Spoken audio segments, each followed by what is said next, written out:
Yeah, what up, what up, what up, what up, what up, what up, what up, what up, what up, what up, though?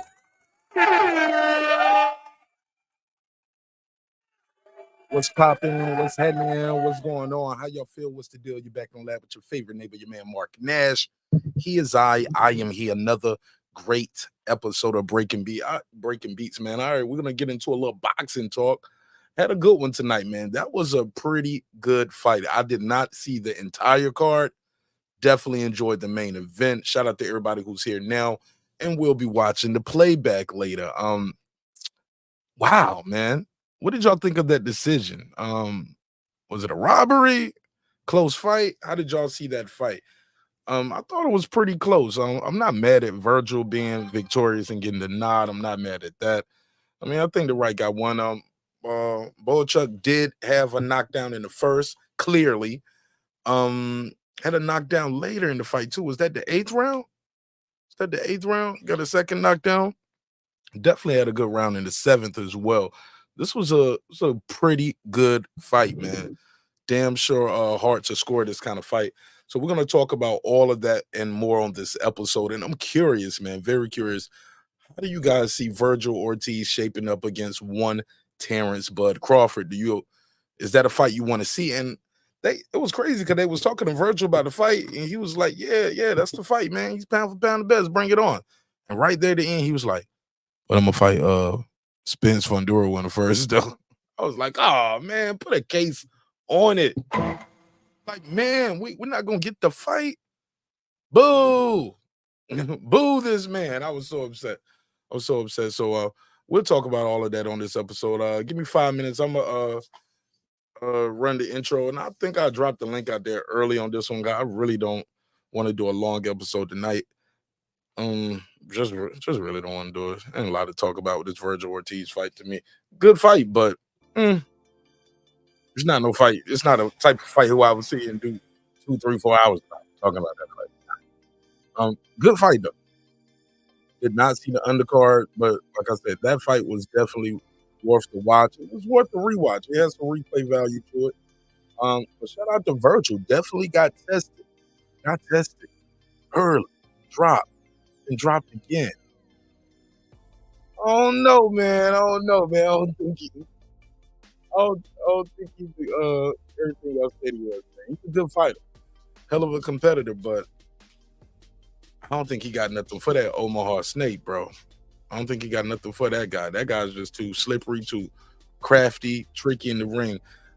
Terence Crawford. So we'll talk about all of that on this episode. Shout out to everybody who's here now watching the replay. Let's run the intro. Let's give people a chance to get this room populated. Let's get it. It's your man Martin Nash Breaking Beats. Let's talk about it. This is my passion. This is what I love to do. But some days, sometimes, I'm just like you, man. I hate this job. Damn, I hate this job. Damn, I hate this job. Damn, I hate my job. Damn, I hate this job. I'm just like you. Damn, I hate this job. Man, I hate this job. Man, I hate my job. From a good dream I wake, sun rays on my face, planning out my day, hoping this ain't the one that I catch a case. I feel so good, I feel so straight. My manager keep calling me saying, hurry up, you late. Hurry up, you lay off. Y'all, man, I hate this job. Man, I hate this job. Been trying to play it cool, but it's hard to play it off. I've been hanging on to this bullshit, cause my car still ain't paid off. I know I'm on my way up. My boy just got laid off, so y'all, man, I hate this job. Man, I hate this job. These hoes here so ratchet. These niggas here so sneaky. Y'all don't even really pay enough for y'all to only pay bi-weekly. I'm trying to double up my cash. Take this job, shove it up your ass. Yo, man, I hate this job. Sometimes I wanna say, walk in and slap my boss. This shit is getting hard. Damn, I hate this job. Gotta make it out of this struggle, bruh. And I don't really mean to take it out on you. You just a customer, but damn, I hate this job. Damn, I hate my job. Damn, I hate this job. Damn, I hate my job. Damn, I hate this job. Damn, I hate this job. Damn, I hate my job. Damn, damn, I hate this job. We're the reason why your stockholders always stay afloat. Yet I'm asking, are they hiring? Like everywhere I go, schedule will say 9, but I think it's fine if I clock in at 9:04. I work 40 hours a week plus overtime just to be bro. So y'all, man, I hate this job. Hate that I applied. So much has transpired since the day that I was high. Told me I could advance, but you were telling me lies. Gotta give your notice before I quit, but you don't say shit right before I'm fired. Damn, man, I hate this job. Sometimes I wanna say get walk in and slap my boss. This shit is getting hard. Damn, I hate this job. Gotta make it out of this struggle, bruh. And I don't really mean to take it out on you. You just a customer, but damn, I hate this job. Damn, I hate my job. Damn, I hate this job. Damn, I hate my job. Damn, I hate this job. Damn, I hate this job. Damn, I hate my job. Damn, I hate this job. You and your procedures. You and your protocol. You and your policies. None of that shit don't apply to me. You and your quotas. You and your standards. You and your 2 sick days a year. Y'all niggas bananas. Wonder why the postman's posted with hammers. Going postal with Popo on camera. His wage got him enraged. Stressed out, it's hard to maintain. He flips the middle, grabs his. He said, if you don't get the picture, bitch, I quit. You ain't shit, mother. Man, I hate this job. Sometimes I wanna say, get walk in and slap my boss. This shit is getting hard. Damn, I hate this job. Gotta make it out of this struggle, bruh. And I don't really mean to take it out on you. You just a customer, but damn, I hate this job. Damn, I hate my job. Damn, I hate this job. Damn, I hate my job. Damn, I hate this job. Damn, I hate this job. Damn, I hate my job. Damn, I hate this job. Look, man, I hate this job. I put my pants on one leg at a time, just like you. I'm out here trying to take care of my family. Damn, I hate this job. It's not always glamorous, for real. But I do what I gotta do for me and mine, you know? Damn, I hate this job. Damn, I hate my job. Damn, I hate this job. Damn, I hate my job. Damn, I hate this job. Damn, I hate this job. Damn, I hate my job. Damn, I hate this job. Damn, I hate this job. Damn, I hate this job. Damn, I hate my job. Damn, I hate this job. I'm just like you, nigga. Damn, I hate this job. Man, I hate this job. Man, I hate my job.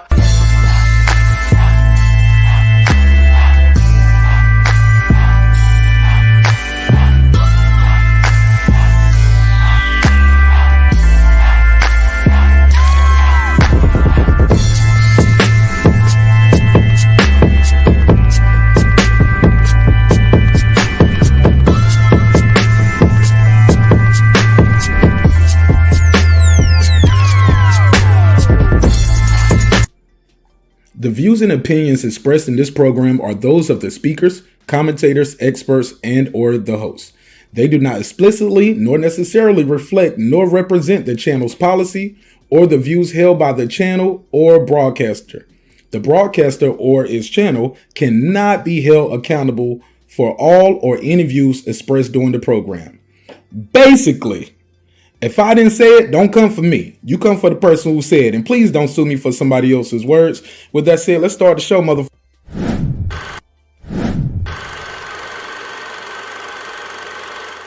This that squad side.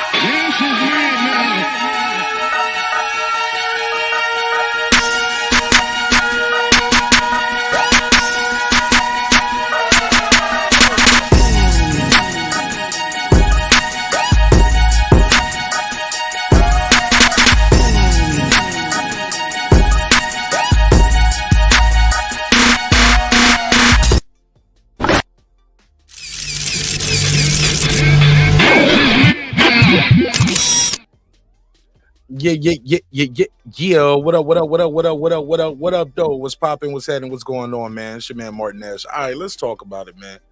So, Vergil Ortiz and Bohachuk went in there, had the worst fight I've seen in my life. Nah, I'm joking. Nah, that was a good fight, man. That was a damn good fight. I pretty much enjoyed every bit of it. I enjoyed every bit of it. I can't even lie. I did not see the whole card. As I said in my opening statement, I only saw the main event. But I really enjoyed it. I really enjoyed it, man. Really enjoyed what I saw. And It was good. It was good.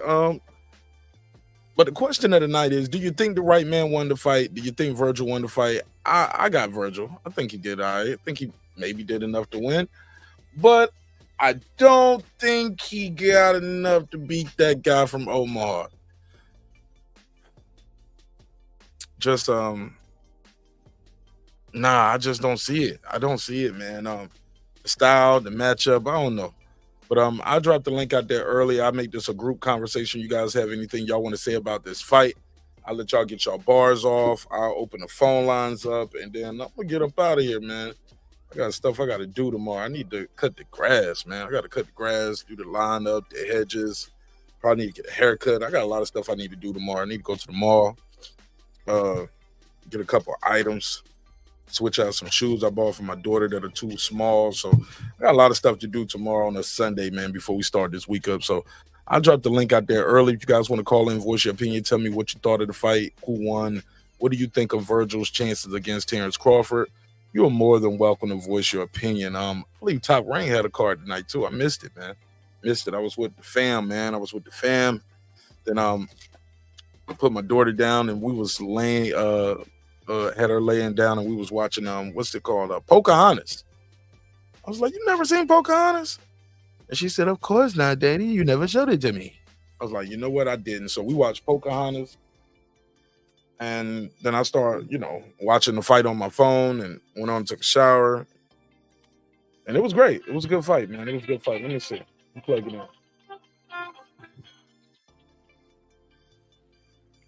410, you got the flow. It's my guy Jerry from BMO. What's up, bro? Yay, Jay, Bjorch.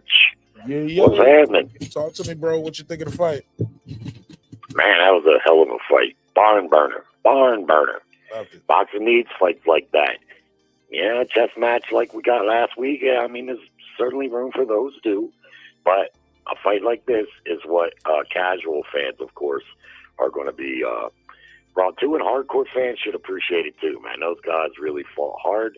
When the bell rang for the 12th round, I knew Vergil Ortiz was going to get that decision. Yeah.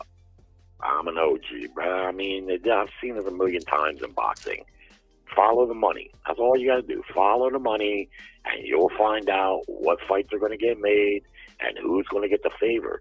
Being a champion doesn't get you the favor unless the money's on you, right? We've seen that tonight. Now, I don't know, the fight to me could have been a draw, but I'm the fucking king of draws, right? But man, I don't know, man. With them two knockdowns, I don't know. His fight seemed pretty even, but there was two knockdowns for my man. And in case you haven't noticed, these Eastern European fighters never get the benefit of the doubt. And the reason they don't is because there's no money on them. You can't build no Uzbekistan fan base here in the United States. If you're Mexican-American, you can build a fan base. Puerto Rican, yeah. But these guys can't build no fan base here. So there's not only no money on them coming in, there ain't likely going to be any money on them. You feel me? Wow. Yeah, even Golovkin, HBO pulled a fucking ton of promotion in the Golovkin. He had 18 straight title defenses, all by stoppage. And he really never became a crossover type star. Nope. Nah. And they poured a shit ton of promotion. He would have had him fighting 4 or 5 times a year. Yeah. He was doing his job and taking care of business, but still, those Eastern European fighters, that's part of the reason why they stay in the amateurs so late. Because if they came here and tried to start a pro career at a young age, like the fighters here do, they'd likely stack up losses in fights where they're in somebody's backyard and they probably won, but they won't get the nod. You know what I mean? So they got to be more of a higher level pro to even have a chance, in my estimation. A little unfair to them. Could you make a case that, what's his name, won, Ortiz? Yeah, I mean, you could. I mean, he fought very hard in a fight, But another thing I'd say about Ortiz, I've always liked him. He's an exciting fighter, but I always thought that he would welcome the chance to fight Bud Crawford. But a few things I heard him say in the lead up to this fight and what he said in the ring there, You heard the guy tell him, look, Turk was here. He's talking with your promoter. He wants you and Bud Crawford. And, yeah, he said, yeah, I'd love to fight Bud Crawford. Yeah. But before the interview was over, he says, I really want to fight Spencer Fondura. Yeah, he said, I got to fight him next. Yeah, he said he's going to fight the Spence Fondura winner next.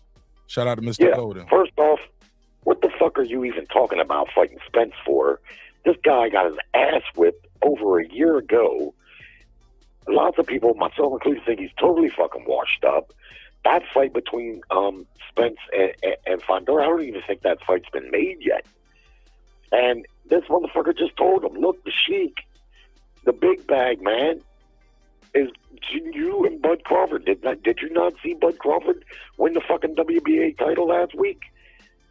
And your promoter, and the Sheik, and you know, and he'll have like two. I said, He'll have two because Fondura's dropping the WBO, so he'll be elevated. So that'll be that's the bigger fight, more money, and it's unified. And you're like, I'm gonna fight Spencer Fondura. But I really want to fight. Yeah, that's what he said. I really want to fight the winner. And when would you fight him? Because they're not fighting to what, November, December, or January.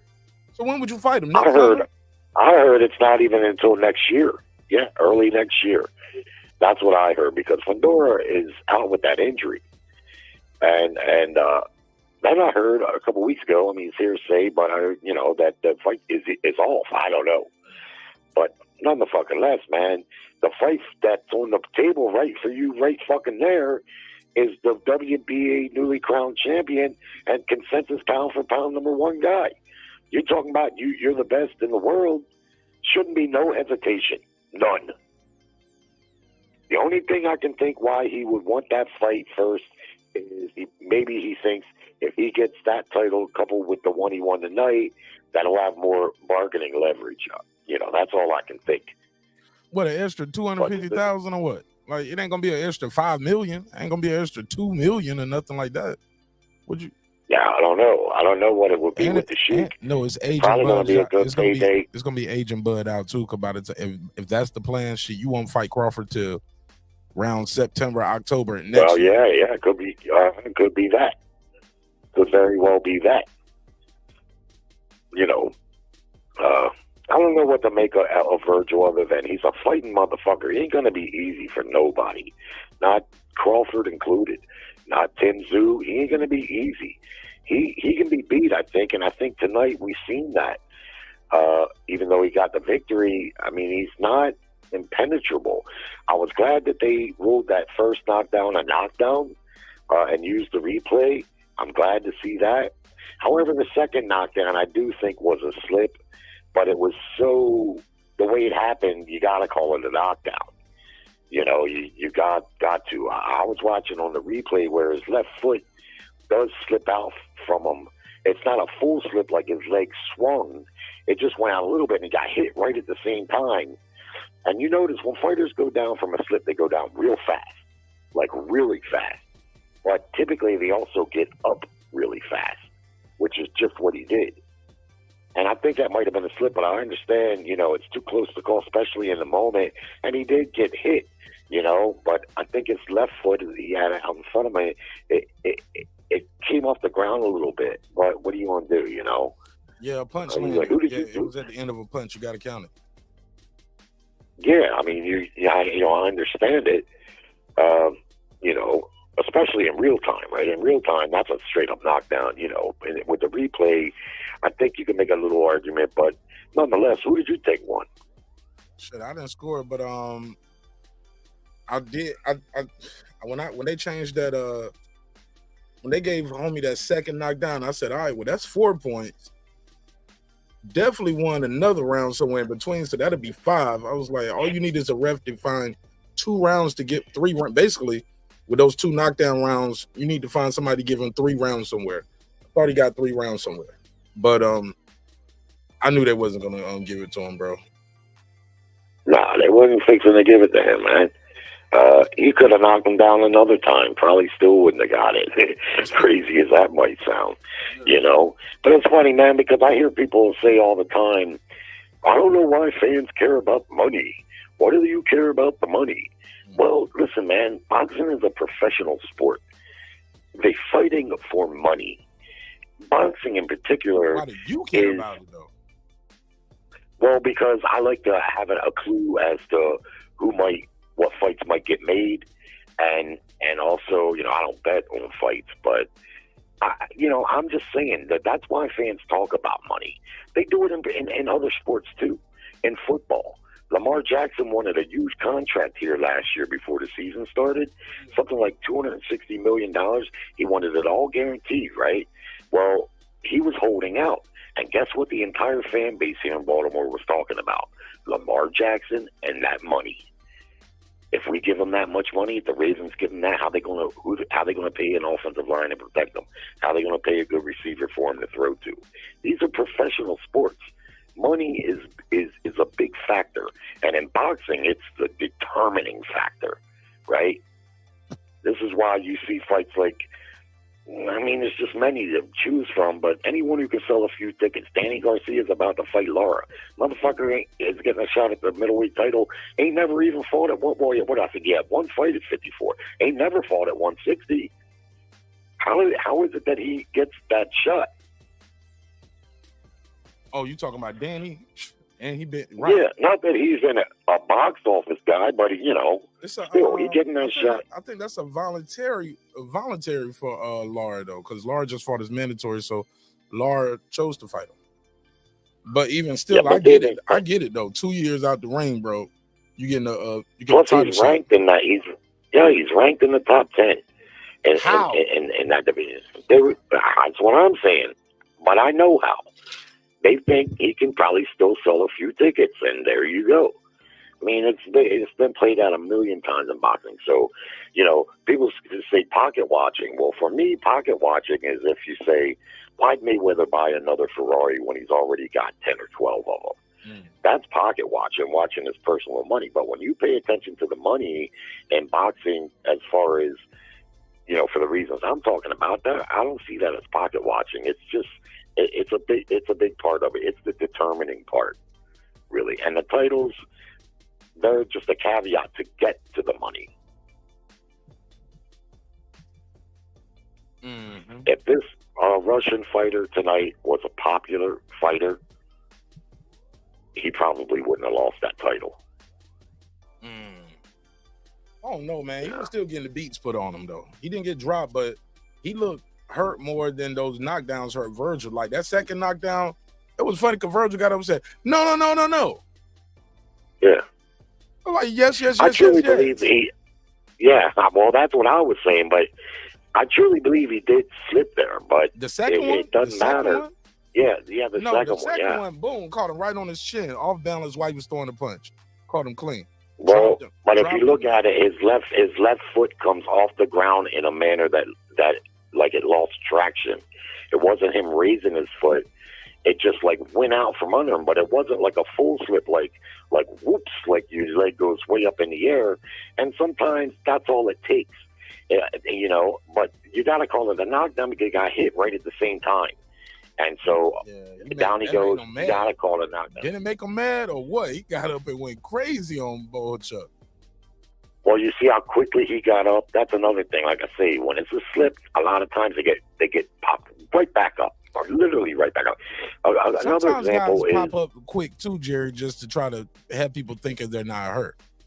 Like we seen guys pop up and then start looking like Zab Judah versus Cosby too. Yeah, that's true. But you remember when Golovkin fought Danny Jacobs, right? Golovkin scored a knockdown early in that fight. And it might have been the deciding point in the fight because the fight was very close. But when he hits Danny, he's going into him. He hits him with a couple shots, and they weren't that big, but he falls into him at the same time. Lots of body contact he made falling in. And Danny goes down, and you see Golovkin, he looks at the ref like, hey, can I get that? And the ref was like, yeah, you got that. He gave him a knockdown, and of course, in real time, of course, but you see Danny Jacobs got right up. His eyes were clear as a bell. He wasn't hurt, That knockdown technically was from body contact if you watch it real close, at least in my estimation, because I seen what happened. He fell into him, and that made Danny's foot come out from under him, and with all of Golovkin's body weight coming onto him, it just put him, knocked him down. But it just so happened to be a punch land at the same time, right? So you hear, when something like that, it's understandable. What can you do? I mean, it's real time, but like I say, I was glad to see they used that instant replay on the first one. Hold on. I'm gonna add somebody.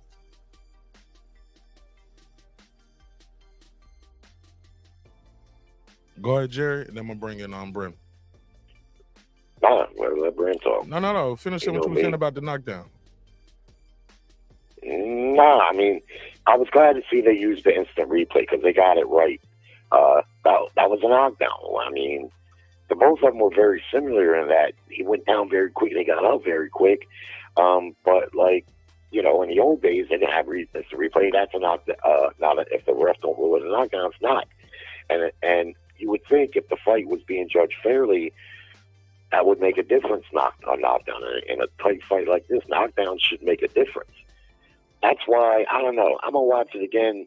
I kind of at the end felt like I knew Ortiz was gonna get the decision, but with those two knockdowns, I kind of felt like the Russian dude probably should have won, especially being the champion.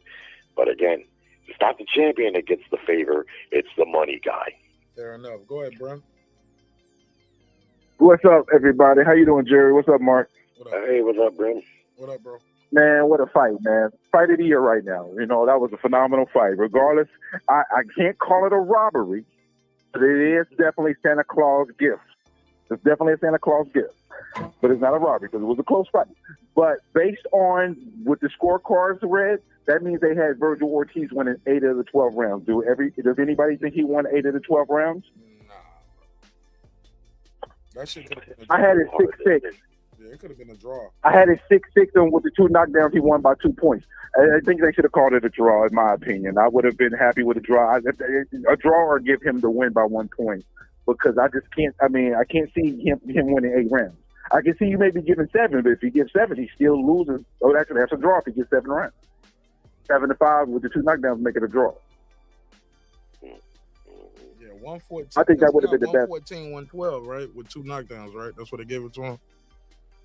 Yeah, that means you won 8-4 because 2 knockdowns take 2 points, so that makes it like 8-6. Yep. So you win by 2 points. Nah, I don't think he won. So they basically had Vergil. They had Vergil winning 8 rounds. No way, Jose. No way, Jose. It was a great fight. Both guys were tough as nails. But let me tell you something, Vergil. You see, Vergil ain't mentioning Bud's name though. He said he would like to fight him. He said he liked to fight him. Then right after that, he said, "But I'm gonna fight this Spence versus Fundora winner next." I really want that fight. Yeah, that's what he said. I really want to fight that winner. And the motherfucker just told him, "Look, the Sheik's in the house, man. Bud Crawford just won the WBA title. That fight's right in front of you." Now, he said, I think Bud's the pound-for-pound best. Gave him his props, said he'd love to fight him and show that he's got what it takes to beat him. But, man, then why mention Spence Fundora that might not take place for another fucking 6 months? Drop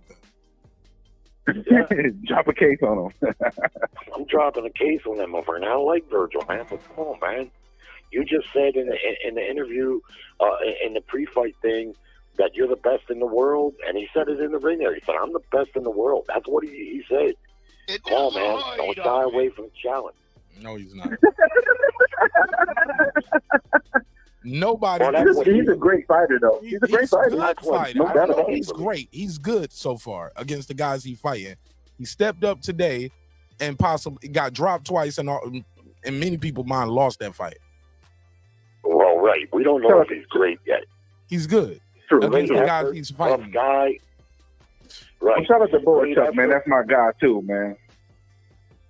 Yeah, great effort, tough guy, exciting fighter to watch, and all that. But you gotta beat a string of some quality opponents and to be considered great, right? I mean, we can't just throw that out to just any fucking body. Right. Even a true tough story, fighter. Jerry. He said true story, Jerry. Jerry, I said true story. Did you see them? Did you see them? When they were announcing the scorecard, you didn't see nobody cooking.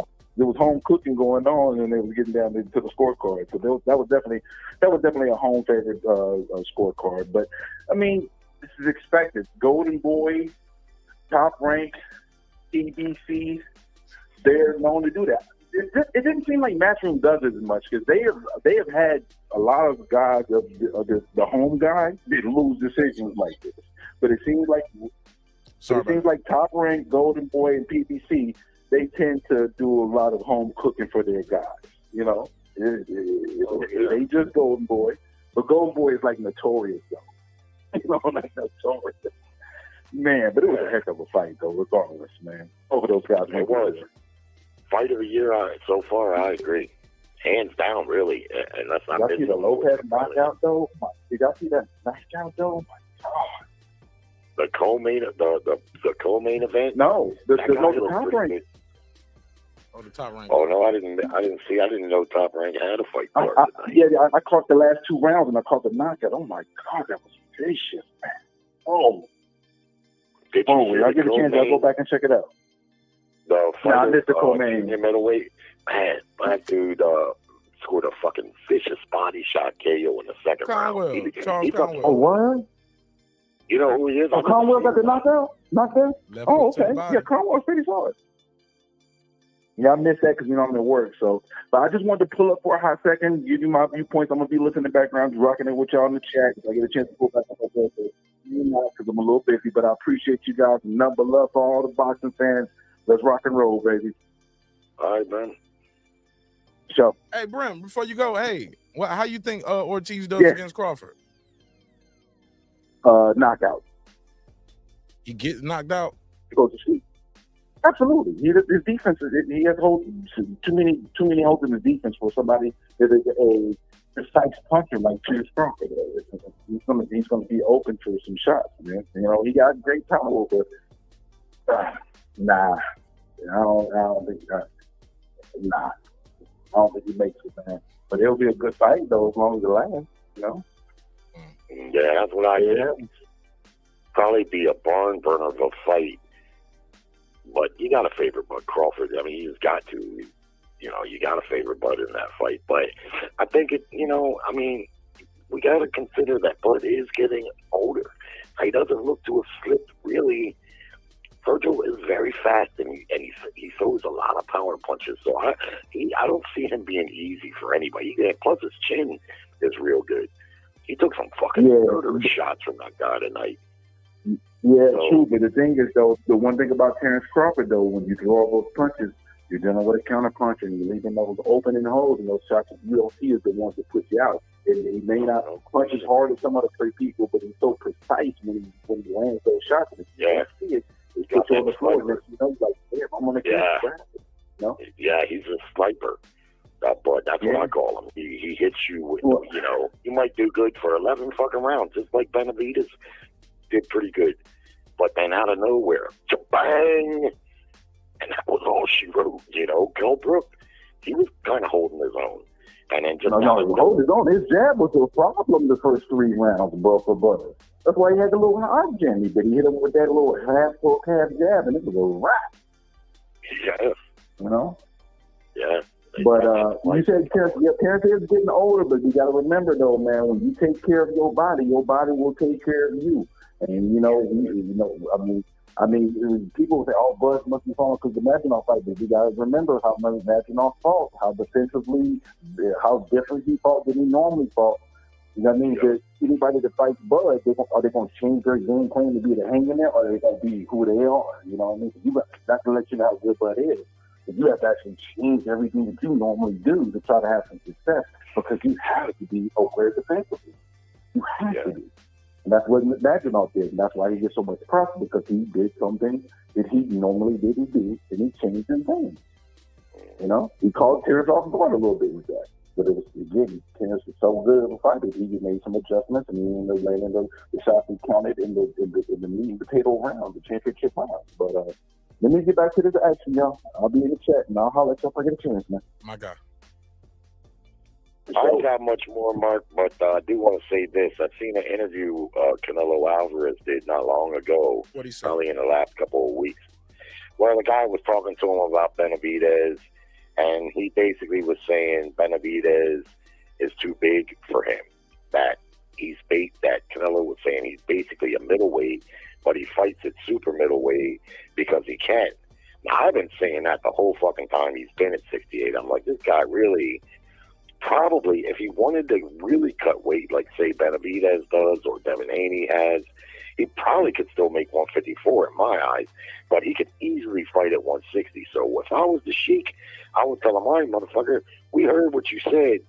So I'm going to give you that $150 million that you want, but you're going to fight Bud Crawford at 160 so we can have a fair fight. Okay, you want that fucking... Well, you know what? But I would use his own words against him because he was going right along with the guy saying, you're a middleweight, but you fight at 168. Yeah. Okay, motherfucker, we heard that. Now, you want 150 fucking... You want $150 fucking million? We're going to give it to you, but you're going to fight Bud Crawford at 160 because we heard what the fuck you said. I don't think you see what I mean?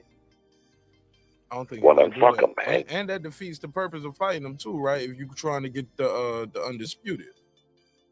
But he's not undisputed anymore.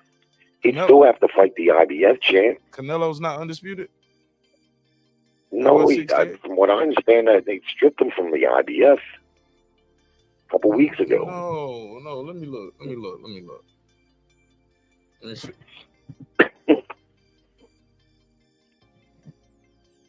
Yeah, that's what I would tell him, man. Otherwise, you can walk, man, because let's be honest, 54 is a pretty good fucking division. There's some good fights for Bud Crawford to be made there. Perhaps he could unify all the titles at 54. Wow, the WBA and the IBF is not on the line.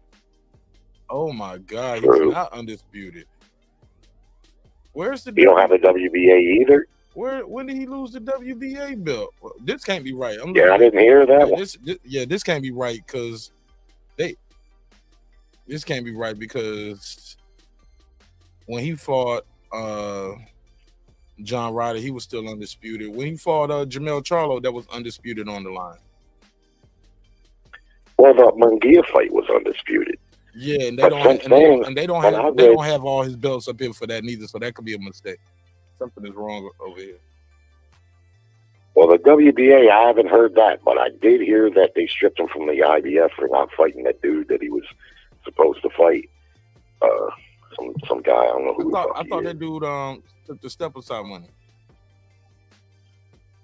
Well, perhaps he did for the Munguia fight, but maybe he didn't for this upcoming fight against Berlanga. This the one.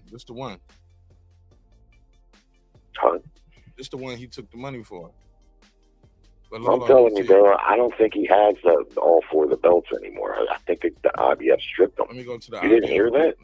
I heard they was trying to back in July, but it looks like I thought they let him keep it. Let me see right here. Nah, I'm just okay. As damn, they ain't updated their website. Okay, that's when he won. Oh yeah, they still got Canelo as the super middle champion over here. Where the fuck is Turo's ass when you need him? He usually knows about shit like that. I'm looking at their website. I know about it right now. I'm looking at their website. I can share the screen. Yeah, they got him right here. Canelo's still the champ. There we go. Go back to super middle. Ratings. So wait. Super middle. Champion, Canelo Alvarez.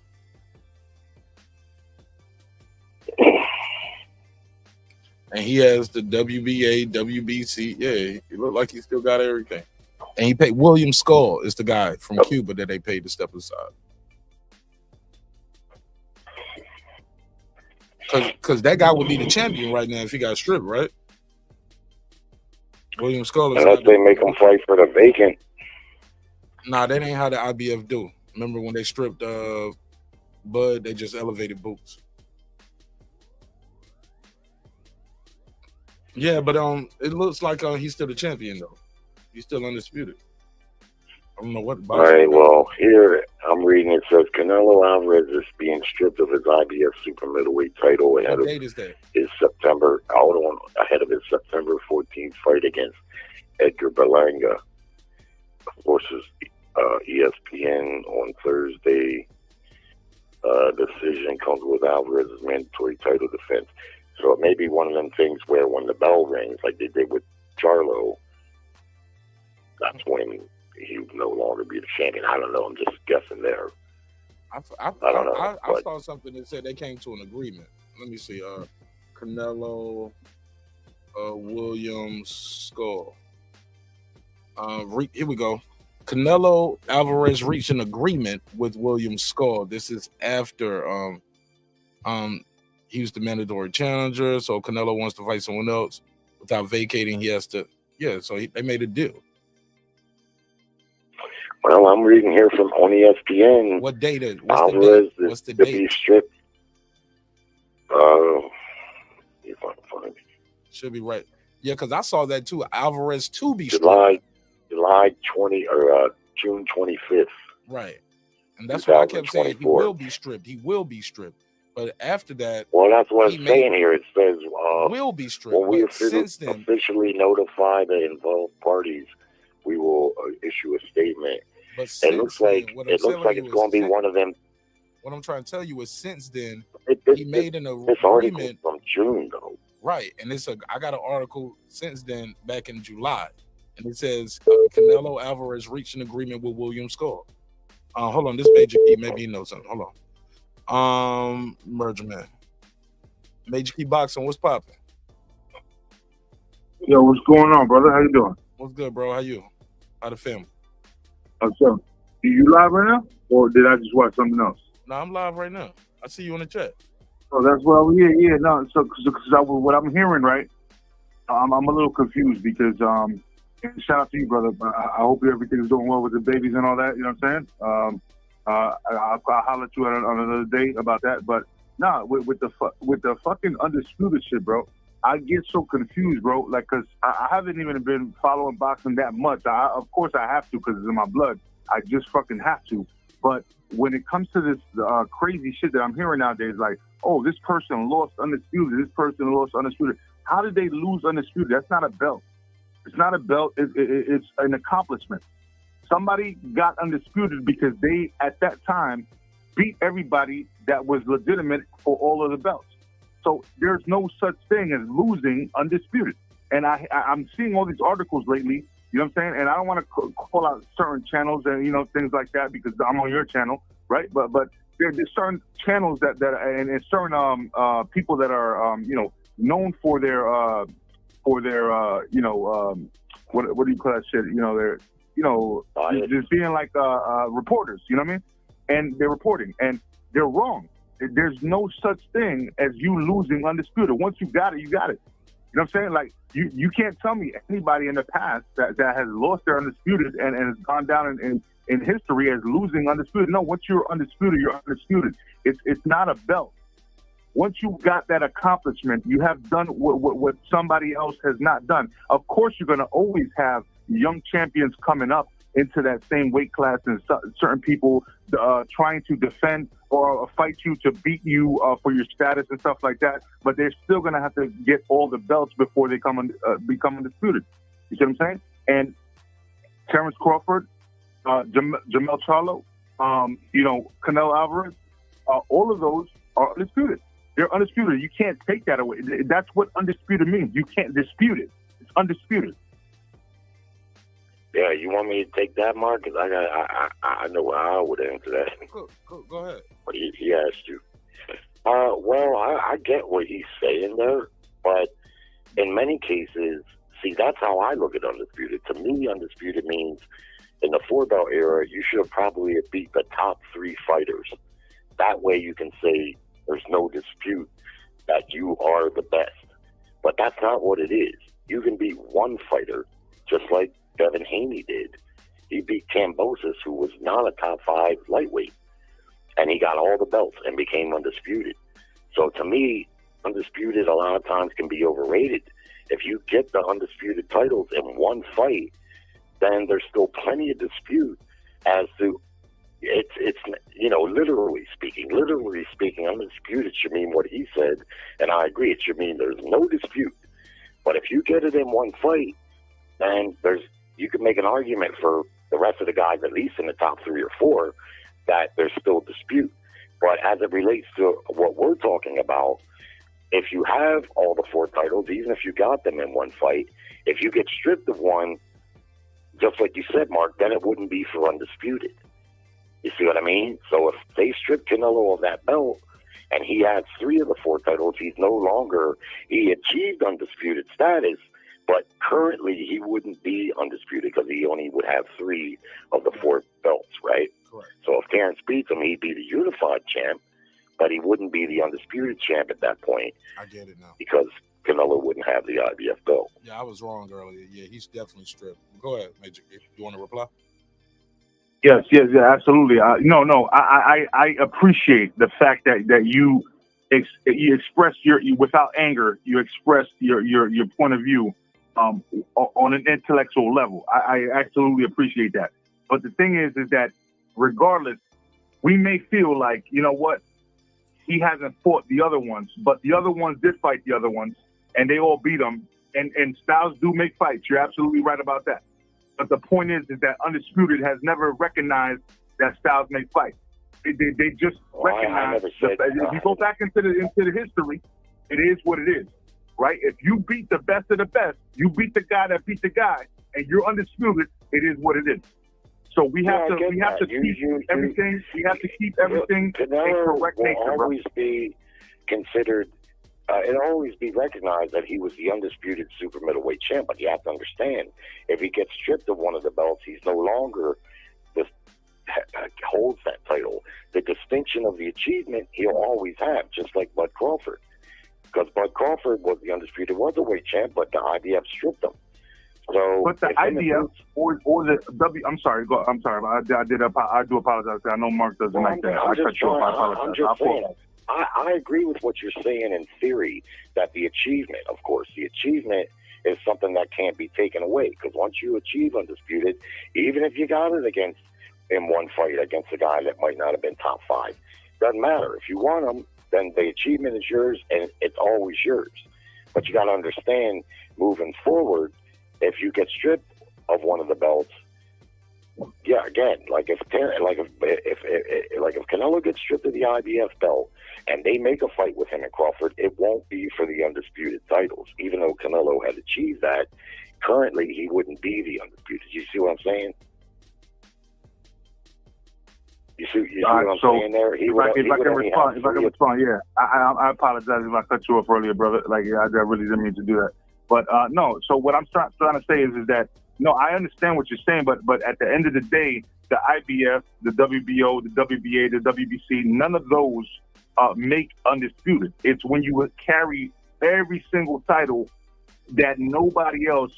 There's no other division with a top titleist opponent that can confront you and say that they are better than you. You've already defeated them. That doesn't leave. Tell me one person in the past that you can take that away from. If they were undisputed, they were undisputed, and they go down in history as undisputed. That's it. You know what I'm saying? Like the boxers of the past, you're not going to take away their accolades and say, oh, they weren't undisputed. They lost the undisputed. No, you're not going to say that, because they had undisputed. They were undisputed. That's it. They were the first ones. You know what I'm saying? They were the first ones. You can't say that these people have lost those accolades. And that's what I'm saying right now. Like right now, just because, IBF doesn't want to, take away the belt and say, oh, you know what, you no longer represent the IBF. It doesn't matter. So they're not an IBF champion anymore, but they were still undisputed in that division. You still have to beat them. You know what I'm saying? Yeah, you might not get that IBF. You may still have another challenger in the IBF. That's your problem to become undisputed in that weight division. They already were undisputed. That's what I'm saying. The thing is, though, you want to give it a shot, Mark? If you beat them, though, you're not the new undisputed champion. You'll be a unified champion. That's true. That's based on the belts. That is correct. But the belts is what makes you undisputed. Yeah. because I mean, that's for what I'm saying. example, Yeah. So having all 4 belts at the same time. Once you lose one of those belts or stripped of one of those belts, you're no longer the current undisputed champion. Reigning, defending, unified.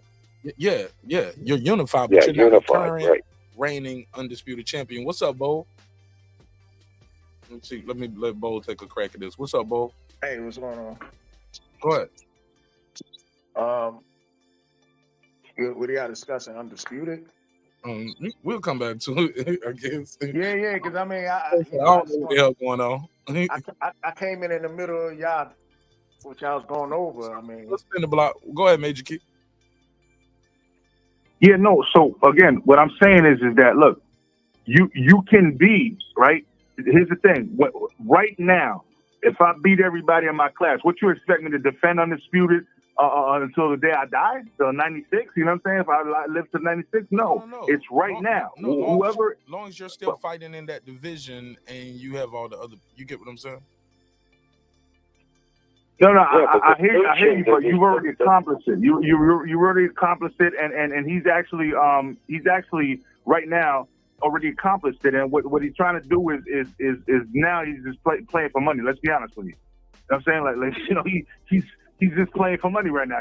He's obviously saying that out and vocal, and there's no problem for that. That's what Floyd Money Mayweather did himself. You know what I'm saying? He's just playing for money right now. He's already feeling accomplished. He's happy. You know what I'm saying? He already did what he did. It wasn't as accomplished as far as 50-0 and shit like that. But he feels happy that he's undisputed. You know what I'm saying? In a couple weight class, so he's good. He's happy himself, and that's all you want as a boxer. He's leaving with minimal damage to himself. We can only tell with time, right? But he's happy. But what I'm saying is, as far as the fact of the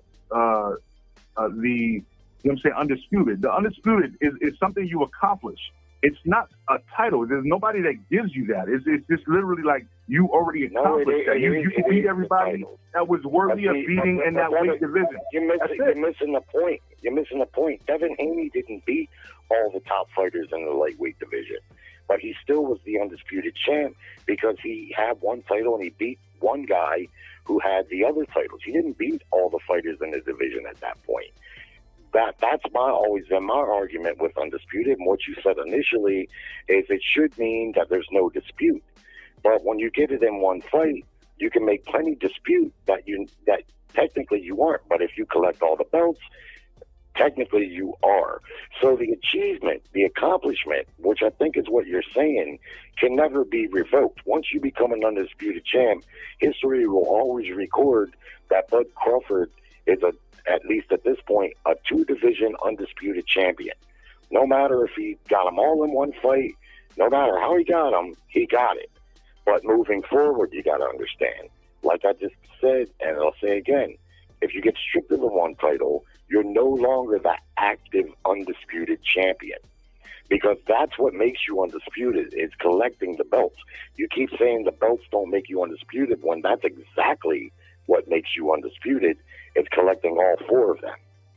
But if you get stripped of one, you're no longer that active. You see what I mean? So again, if Canelo gets stripped of the IBF and him and Crawford fight, it won't be for the undisputed title. Right. Even though Canelo had achieved that, currently, actively, he wouldn't have been that. Fair enough. You see what I'm saying? Yeah, we could table it there. Major Key, did you see the fight tonight? Did you think Vergil won? Did he get exposed? What do you think of him facing Crawford? I personally, look, man, that was a close ass fight, but I did think that the other dude kind of edged him out, man. But I can't get mad. I'm not saying that it was a robbery or anything like that. You know what I'm saying? It was a fucking close fight. You know what I'm saying? But you know, usually when you get 2 knockdowns, the other dude wins, right? But it was a fucking close fight. I'm not gonna lie to you. You know what I'm saying? So I was kind of like with my hands up, like I didn't know what the fuck I was gonna deal with the decision, and I apologize for the cuss words and stuff like that.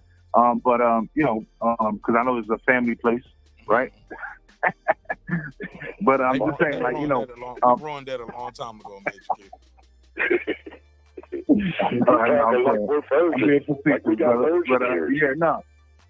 Yeah, no, but you know, like I honestly feel like it was a close fight, man. I seen Vergil do some good things, but I seen my man.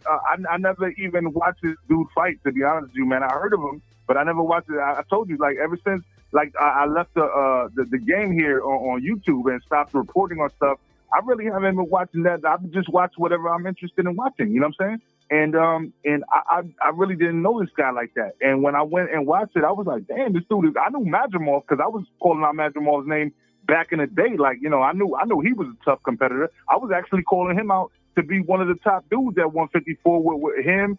Joey Spencer, I don't know if you remember Joey Spencer, even though he got beat up by Jesus Ramos. I was calling them out. I was him, Xander, and Joey Spencer. You know what I'm saying? You know. But, Madrimov is a tough dude, you know what I'm saying? So I knew that was going to be a tough fight. So I'm not surprised about Bud, you know, dealing with that last week. But with this fight, yeah, man, like I was surprised. I was kind of surprised. I was like, damn, man, like I don't even know who this cat is, and he's coming through, you know? So I didn't want to like take nothing like just because I was surprised. I wanted to be like, you know, objective with it. And I looked at it and I was like, man, this is a close fight, man. So I really couldn't. I wouldn't be mad if it was a draw, and I'm not mad if it goes one way or the other by one round. You know what I'm saying? That's all I could say with that fight. For sure. So you got Vergil or Crawford? Oh, Crawford all day, man. Crawford is a little too skilled for that dude, man. All right, look, what's up, Bo? What's good? It was good. Did you think it was a robbery? Good fight? Or what? I thought the fight was a draw, personally. I just thought Vergil wanted it more in the championship rounds. I thought the championship rounds was what pulled to the draw, man. Like, Bohachuk should have, I know he wanted to slug it out a little bit more, man, but I thought he should have just, you know, get his way in there. And then, you know, the knockdowns that he got on Ortiz really helped him out. But, you know, it was a close fight. I don't think it was a robbery, but I have it a draw, my personal opinion. How do you like his chances against Crawford? I guess Crawford getting older and stuff, it might make it competitive a little bit, but I still think he'll come up short. I still see a lot of holes in Ortiz's game. He has a heart. Like he got a great heart. I will give him that. He has a lot of heart. But I think technically he got to clean up a lot of his flaws, you know, hands down and stuff. I know he hasn't got a lot of rounds in, lost a lot of rounds in because he was getting these stoppages real quick in his last two fights in particular. So hopefully he can clean that up. But I still don't think he could beat Crawford, in my personal opinion. Unless, you know, Crawford get old overnight. That's the only way I can say it. Clips, what's up? 1 2 1 2. How's my audio? So far, so good. Talk to me. Oh man, not much. Yeah, fuck around and fell asleep waiting on this, so I had to watch a lot of replay on this to actually gauge and really form an opinion. Because by the time I started coming to, it was already near the end of the fight, and it's like off the eye test. It's like, wait a minute, what's going on? And then I'm listening to you guys talk who watched it in real time. You know, like I said, from what I seen, I had to replay out them first few rounds. I think, first of all, we talked about this when the boy got the belt. We talked about this when the young man got the belt. This fucking Bohachuk. Remember when that fight we was, you know, because everybody was having trouble with his name. That's another reason why I remembered him. Not only did he fight a damn good fight, I'm trying to think who he got that belt from. If somebody's good with their Googles, let me know. But yeah, that was a fucking brawl, and that was actually a very cool, you know. Well, I thought he got it in his last fight. I thought he got it from Mendoza. Okay, there you go. Yeah. See, that's what I'm saying. Like, that's how, like, you know, and we was talking about him. Like, so this boy, I mean, this young man's really, you know, he's a game. That's a game rooster right there. And same with Madrimov, you know. And that goes to the beauty of 154, which we talked about for something else we talked about for close to 2 years as far as fighters going up. And even prior to the Spence Crawford fight, when we was talking about people potentially going up, past 147. And what do we say? That's a different animal, because once you go into them 154s or whatever, you'll catch you a Madrimov, you'll catch you a Bohachuk, who I don't care what kind of media darling and how much hype's behind your name, you're going to have to go in there and beat him. And we saw that Ortiz had to learn that tonight. You know what I'm saying? Ortiz actually really thought he was going to go in there and just beat Vergil Ortiz and get him a victory when, I understand, I could see what somebody would say robbery. Having replayed them earlier rounds, I'll end with this with my opening statement. I could see what someone says, but I definitely do think this is just a game competitor who allowed, who even with the 2 knockdowns, just allowed himself to mix it up too much. There was a little too much nose-to-nose fighting in some of them closer rounds that gave room for people to score certain things for Ortiz. Had he would have controlled that distance and space a little more instead of some of that little close fighting, like I feel like some of them Ortiz inside punches, they looked better than what they really were, because you see the boy kept coming, but it looks like Ortiz is really working on the inside. For sure. Let me get Puro on here. What's up, Puro? Hey, what up, Mark? Can you hear me? Testing 1 2. So far, so good. Talk to me. What you think of the fights tonight? Oh man, they were great, bruh. I mean, they were like edge of your seat type fights, bruh. I'm hurt from the top rank fight though. But shit, bruh. I mean, I thought Vergil and Bohachuk was like neck and neck. And I thought it could have gone either way, but man, it was a great fight. Like these are the type of fights you live for, at least for me. It's like you don't know who's gonna win. Back and forth. Like some knockdowns, some. A dude that had to like dig deep and know he was losing the fight and just fought to the end. So who do you guys have winning that fight?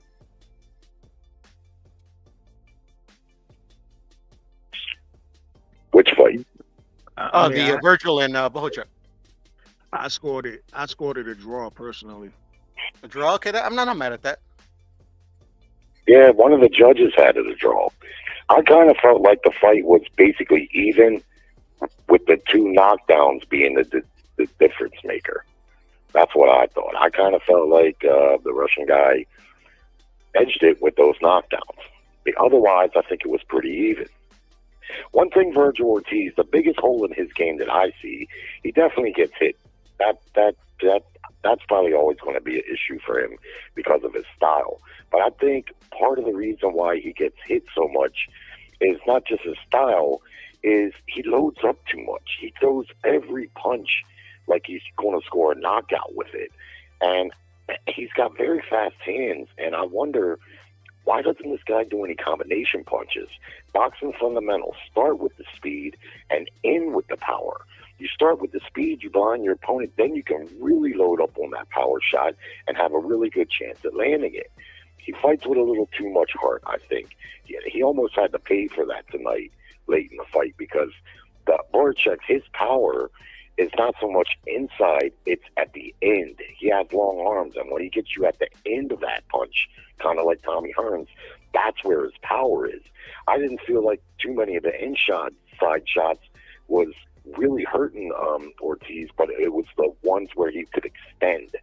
And somewhere around the 4th round, Vergil, he started so fast that he slowed down a little bit, and he was kind of more on the outside, and that guy started cracking him with that long right hand, and that was really shaking him up a bit.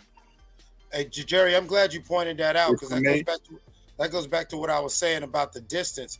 From what I was seeing from the replays, it was like, because Vergil, how like you said, he's just swinging for the fences, that inside fighting, even when a lot of that shit was going, like it was hitting his back or hitting his arms, it was just looking good, like, oh wow, Vergil's working, to where I feel like Bohachuk kind of robbed himself of some of that advantage the knockdowns gave him by not keeping it at distance at certain times. He wanted to prove that, yeah, you ain't got shit for me, and did that nose-to-nose fighting when there were certain times where he could have just gave a little more distance, and that would have gave him more punch. That would have gave him more pop to his punch, and I think that would have gave enough space to people see that some of the shit that Ortiz was doing was really him just arm punching and flailing. But like you said, it's fast, and he's and so when you're inside, it looks crazy.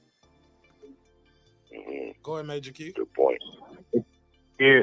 So I mean, I agree. So I've been on record saying, right. So with Vergil Ortiz, I believe that I've always said that he looks like a dude with a temper tantrum, right? Like, and when he got a temper tantrum, he's dangerous, right? But the thing is that we need to focus more on his trainer, because Robert Garcia also like really trains for that. It's just like come forward and this and this and that. Even though he was given different directions in the corner, but because I heard the directions in the corner, he was telling them, yo, come like this, come like that. But it sounds great in the corner. But at the end of the day, if you've been training them since day one, just come forward and just bang it out and just, life or death all the time, then that's kind of what they're used to. You know what I'm saying? When they get in the ring, life or death.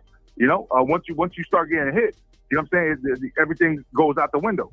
And so I feel like it's more, it has to do with more that this is somewhat of his style, and then his trainer has supported that.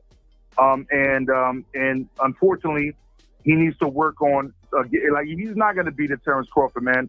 He's not going to be, he's got power and stuff like. He's not going to be the Terence Crawford with that type of style, bro, because it's predictable. He's going to get angry. He's going to come forward, and Terence Crawford is going to use his own anger against him, and that's facts. So that's what I say about that.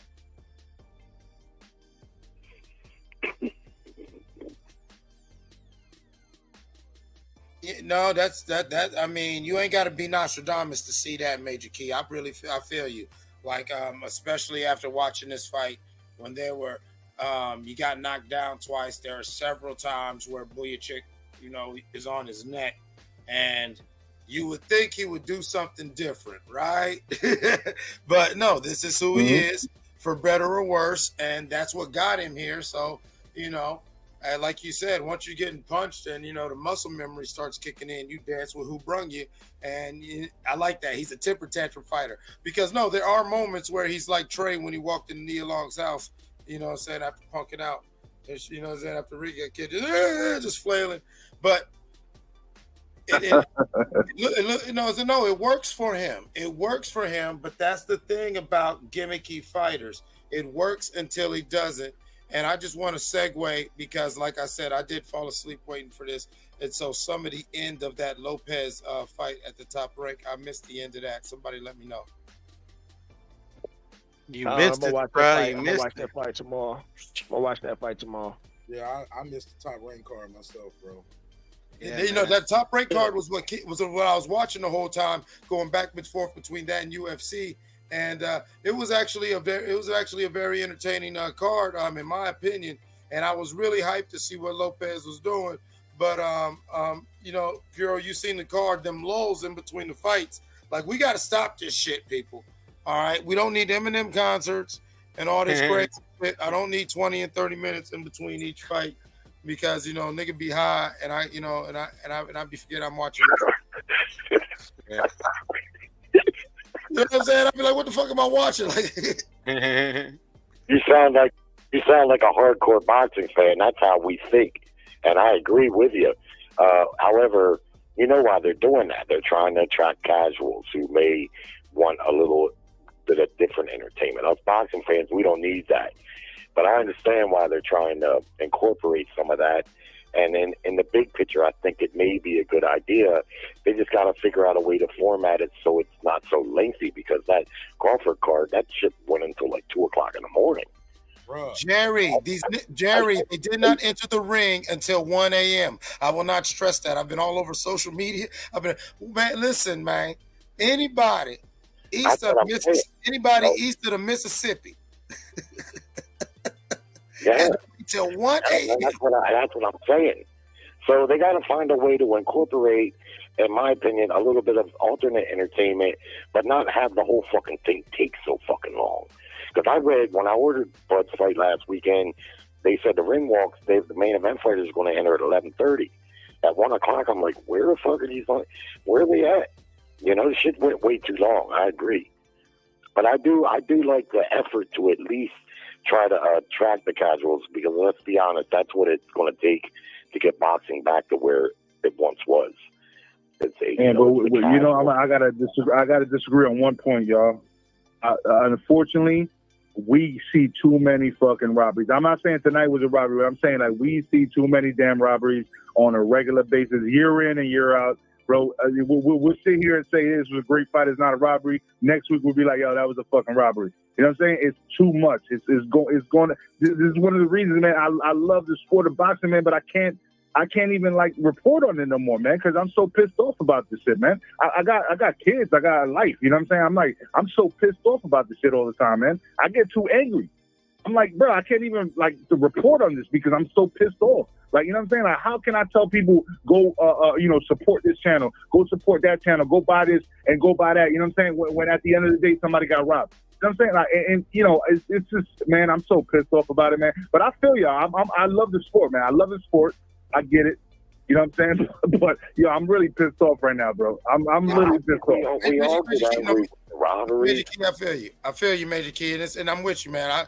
You know what I'm saying? Sometimes I wanna punch the wall too when I deal with boxing. But I think both of you got great points. But like one to Jerry, if you want to keep it more entertaining, I think instead of doing that shit, and sort of the entertainment aspect of it, we bring back a little bit of the old 80s WWF, where instead of all these lengthy things, you got boxers in the fucking audience, you got whatever, you hype that shit up. That would be a little more entertaining as I'm waiting to see a fight. You know what I'm saying? We do more of them. Hey, I'm gonna go out to the crowd and interview this person, even a couple stage shits where they know that's why the nigga came to the fight, was because he knows in between the third and fourth fight, yeah, they're going to give me about 10, 15 minutes to pop off or whatever like that. And we keep it about the sport, the car giveaways. And I get that, bro. But the problem is, I'm going to just keep it short. I don't even think the Eminem concert was the problem. The problem was, okay, we want to induct Turkey into the Hall of Fame. We want to give him a belt. We want to give him a plaque. And then, matter of fact, Turkey was like, you know what? And we're going to give away a car. And we got to wait for that guy to walk all the way down from section 400 all the way to the ring just to take a picture with like that right there before the main event held everything up. But then again, I think the delay from what I was hearing was the glove shit with Crawford while he was hitting the bag. Hitting the mitts, the glove split again. You get what I'm saying? That he got from Madrimov. So that's part of the reason for the delay. Because once those gloves split, they got to come off. And now Madrimov's team got to walk over and watch him put these gloves on again. You get what I'm saying? And get them taped up. Insightful. I didn't know that, Mark. Thanks for sharing, brother. I didn't know that. That type of thing has happened before. Hey, I just want y'all to know that that was Madrimov glove that split. That wasn't Crawford glove that actually split. It was actually Madrimov glove that split. The gloves that he got from Madrimov. Right. Yeah. Oh, shit. I didn't even know there was a glove game involved with this, bro. Because I know a lot of people on the spin and make it seem like that was Crawford owned gloves and they're gonna start this glove gate. Yeah, exactly. Clear that up. Thank you, Bo. Clear that up because like there's guppies and butter. Crawford's team didn't like the gloves that Madrimov had, so they ended up wearing the same Grant gloves, right? That he had. And according to the commission, after 2 minutes later, those gloves split. So he had to get another set of gloves from them again. And they have to walk over. Like, all of that shit is a process because now we got to watch you put them gloves on again and take everything got to get marked off and shit, right? Yeah. Signatures on it, yeah. Yeah, no, I'm glad you brought that up. And thank you for the clarification, Mark. Because, when you think about it, when you actually just step aside, put your emotions aside, like you're saying, that whole process is damn near to 10 to 15 minutes per glove at the fastest. Yeah. But with Eminem, my point is there with him. I don't know shit about rap or Eminem, but he's a popular rapper, and this will draw casual attention. Henry, what you're saying, I agree with, because as boxing fans, we'd rather hear them go out in the audience and interview one of the other fighters because we know who they are. We're interested in what they want to say. But just a general sports fan who may be watching they're not going to know who that is, and they're not going to care. They're going to be bored by it. I know that casual fans, unfortunately for us hardcore fans, it's the casual fans that move the sport.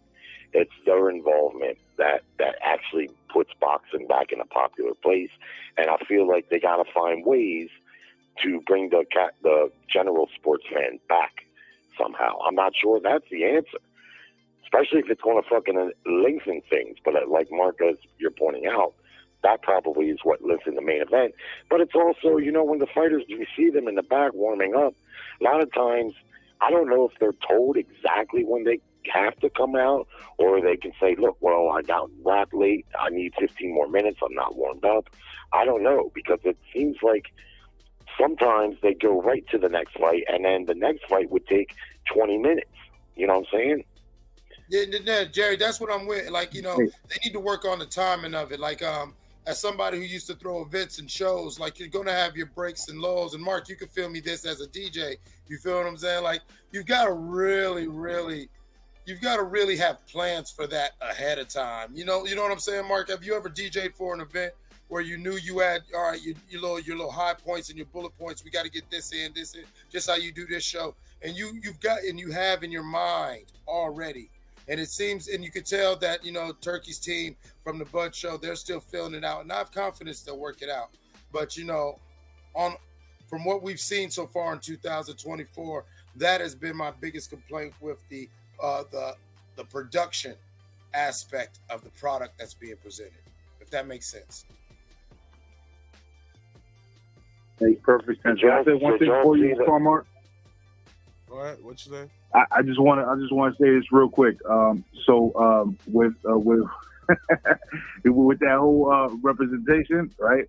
At least now you know who M is, because he's one of the GOATs. So at least you know who he is now. You know what I'm saying? But yes, you're absolutely right. He is separate from the sport. So I say that just a joke, but at the end of the day, just like you have Canelo bringing out, big, whatever they call that music. I forget, man, the Mexican music. But then they have Puerto Ricans bringing out, reggaeton and stuff like that. So, it's literally just a, one of those things where it's just for excitement and performance. But as far as the time frame, I do agree with you guys.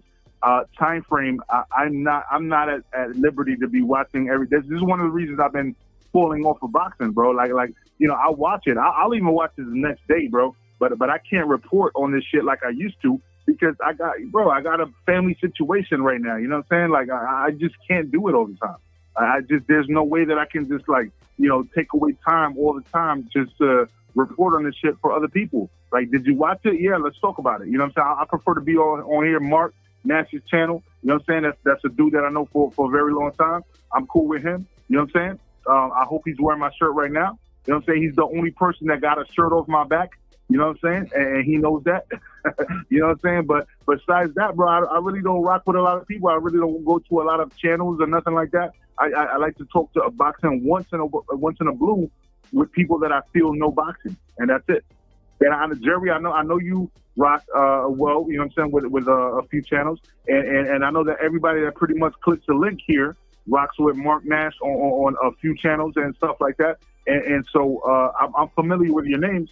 And so because of that, I'm comfortable coming here all the time. Regardless, I'm still comfortable with Mark, but I'm just saying, like, it's just like, it's weird right now, the way that this game is playing out with boxing. Boxing has me in a weird mood because I love the sport so much. I love it so much, bro. You know what I'm saying? My grandmother, may she rest in peace, is the one that introduced me to the sport. And one of my favorite memories is watching boxing with her. You know what I'm saying? And I can't even enjoy boxing now with all these robberies that's going on. But I'm not saying that today was a robbery. I'm not saying that at all. I'm just saying that it's difficult for me to watch so many robberies throughout the year, and then everything is normal next week. You know, they want you to pay $70 next week. How long have you been watching boxing? Bro, I was born in 1980. I've been watching boxing since about 1985. So I'm not as old as a lot of people, but I can tell you that as far as I can remember, since Hector Camacho, and she used to watch Pernell Whitaker, she used to watch Chavez, she used to watch Muhammad Ali. My grandmother was into it. She was into, you know, the reason I ask you is because I think any boxing fan gets irritated and bothered by wrong decisions, right? For me, I don't get as irritated as I used to because I've gotten used to it. I call it the ugly charm of boxing, even though it's not very charming. But I've gotten used to it. When this fight ended tonight, I knew Ortiz was going to get that decision. I knew it. When the Turk because it took too long, right? They had to fix it, yeah. No, it's because the money is on him. You see, like when the Turk was out there talking, he didn't talk shit about Bohachuk and what his plans were for Bohachuk. He talked about Vergil Ortiz. And that's what I was telling Mark before y'all joined the panel. And Mark knows it, but if you follow the money, more times than not, every once in a while, like oddly enough, Oscar De La Hoya. Oscar De La Hoya was a tremendous money fighter, but he lost some close decisions that, like the Mosley fight, I thought for sure he was going to win both of those fights, being that they were close as they was. And the Trinidad fight, I thought he beat Trinidad 8-4, and I was a big Trinidad fan, but I thought he outboxed him. But he didn't get that decision, and even though he was the money guy, and he didn't get neither decision against Mosley, even though the fights were very, very close. But that's a real oddity because usually the money guy is getting the benefit of the doubt. So I, just like you, get irritated with the bad decisions even still, but not nearly as much because 9 times out of 10 I already know in a close fight who's getting the decision. Yeah, I figured he was. I will say this. I do agree. I thought he beat Trinidad, but we can't. Let's not pretend Oscar De La Hoya ain't getting no gifts decision either. When he fought Pernell Whitaker, I thought he lost that fight against Pernell Whitaker, and they favor Oscar to win that fight. So I mean, that was the lead up. I think that was the lead up to the Trinidad fight. To be honest with you. Yeah, honestly speaking, I always respected De La Hoya and I respected Trinidad. But a lot of people felt like he let off the gas in the later rounds against Trinidad. But when I watched that fight with my grandmother, and my grandmother thought Trinidad was losing at the end. She was happy when Trinidad won. Just FYI, you know what I'm saying? I was 50-50 on that fight. I was 50-50 on that fight. In real time, when that fight happened, that was one of them fights where, because it was one of those, depending on how I felt, I could have told you a different story, but I do agree with what Major King said. The niggas was letting off the gas, and Trinidad did kind of take the steam off near the end to where when they called a decision, it was like, I don't know. I remember watching that fight in real time saying, I don't know. I do. I will say this. My grandmother was happy. I can just say that. Grandma was happy. Yeah. That's all that matters, right? Yeah, Oscar let off the steam, right? But I don't think Trinidad even did enough to win that fight. You know what I'm saying? Like, he did let off the steam. But I will say, it was another close fight. I kind of thought, it could have went either way, but I thought the one with Ike Corte, that was a close fight. If you look at it, Ike Corte was jabbing the shit out of De La Hoya. Oh, my God, they robbed Ike Corte. He should have rematched Ike. Well, I think he said that was the closest fight too. Down 2 times. I think Oscar had 2 knockdowns in that fight, and Ike had 1. And I think that's how he won with that extra. I think De La Hoya actually mentioned it himself. And that was the toughest fight that he fought against Ike Corte. The 2 knockdowns he had. Remember the 2. Who else was good? Well, no, the two knockdowns. One of those knockdowns, he lost that round. When he knocked Ike Corte down that round, and Ike Corte knocked him down, Oscar lost that round because Ike Corte dominated that round. So that was a 9-8 round, is what you're saying? It was a 10-9 round because they both knocked each other down, but Ike Corte actually won the round. Huh. And we also got to keep in mind that was a very close fight. You know who was another good fighter in that era that Oscar fought is Obakar. You guys remember him? I remember. Yeah. Yeah, he was always like the one that's like on the outside, just on the outside looking. Right. Now he was like, I think he was a top 4 fighter or top 5 fighter. Well, that's what I mean about gatekeeper. He could never get over that hill. He was in a, he couldn't get out. Yeah, he couldn't get over the hill, but he was a bad motherfucker, Obakar. When he fought Oscar, I actually thought he would maybe beat Oscar because he was a hot commodity at the time. I don't know what became of him after that Oscar fight. I don't know if he got that payday and he kind of fell off after that. I don't remember, but I remember Cloudy. Think about it, 80s and not Cloudy, Joshua Cloudy. Cloudy was cool. You know, Manny Pacquiao said that was the best defensive fighter he ever fought. What's that? Manny Pacquiao said that's the best defensive fighter he ever fought was Joshua Cloudy, and I'm sure. Yeah. So Miguel Cotto said the toughest fighter period that he fought was Mayweather, and so did Manny Pacquiao. But when it comes to just defense, Manny Pacquiao called out Joshua Cloudy and said he's the toughest defensive fighter I ever fought. Well, he probably saying he's the toughest defensive fighter he fought because Joshua Cloudy was hardly throwing any damn punches. The motherfucker just shelled up damn near the whole fight. He stopped Cloudy, if I remember correctly. Oh. It's funny how when you ask fighters when they ask the fighters oftentimes, what was your toughest fight? A lot of times they answer guys you don't think at all. You don't think that guy was nearly their toughest fight. You know what I mean? Not so much Mayweather. Mayweather's consistently says Augustus was his toughest fight. Yeah, but when I watched that fight, I don't think that was his toughest fight. I thought he would have said like Castillo or some shit. Mm-hmm. Well, no, because he actually mentioned Cotto a couple of times too. I gotta say, as a Puerto Rican, he did mention Cotto a couple of times too, bro. Yeah, but Augustus, if you watch that fight, Mayweather really had to dig deep and really fight that fucking guy. Yeah, Mayweather was always a boxer. Even at lightweight, he was a boxer, puncher, and he was more in the proving grounds and more aggressive. But man, Augustus had his nose bleeding bad, and he really had to fight him. I was very impressed with Mayweather in that fight. Wow. Augustus had all them losses, but still, he was a fucking hard dude to fight. Well, no, I always thought that Augustus was like, and even in the Mayweather fight solidified it in my mind that, the drunken master is just hard to find. And even someone that as precision as Mayweather, you saw that he was having trouble finding him. And and that was the first time and probably one of the only times, because even in Mayweather's tougher fights with Cotto, Castillo, whatever like that, Mayweather knew what he was doing. It was just, hey, I got a game guy in here and I just got to stick to my plan. Like Jerry, you're alluding to with the Augustus fight, you really saw Mayweather scratching his head for a lot of the fight. Like, how he's awkward. An awkward fighter like that is always going to give a boxer problems. When you're awkward and aggressive, that's why Maidana was a very tough fight for Mayweather.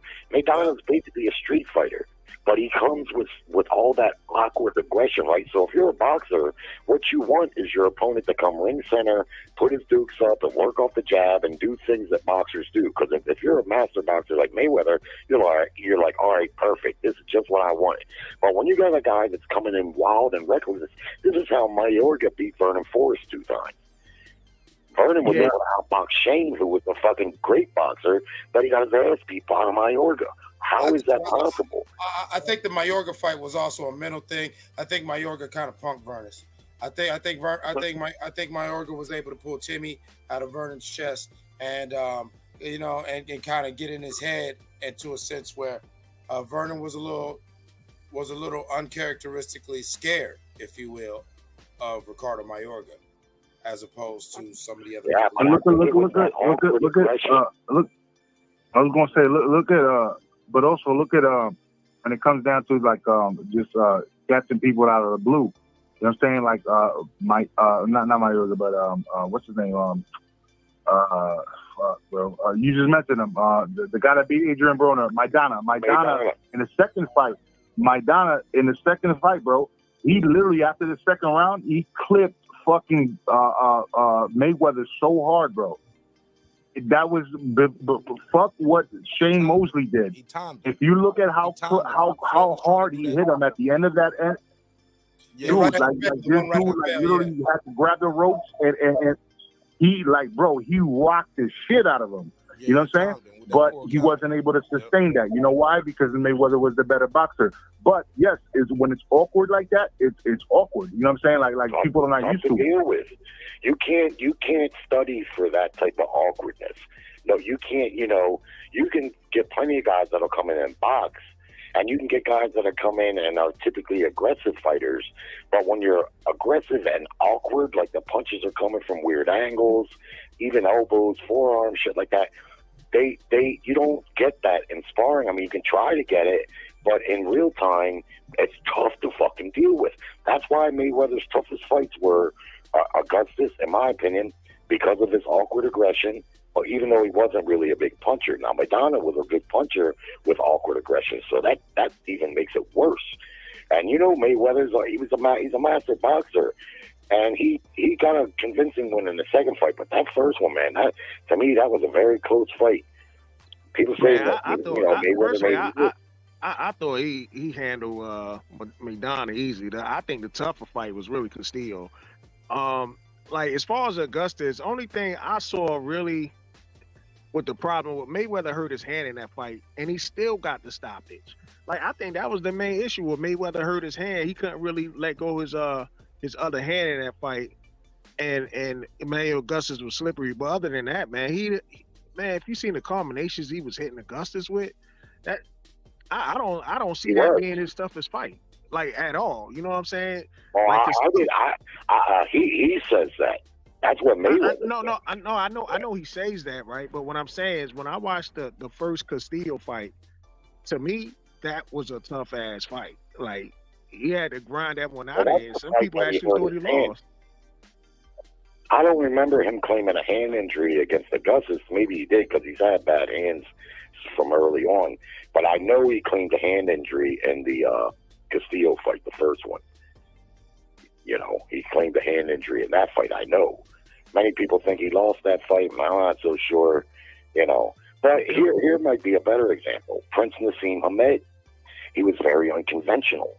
Now, in the end, against Barrera, we seen his unconventional, you know, Barrera was just too solid and just too good for him, and Hamed lacked confidence in that fight.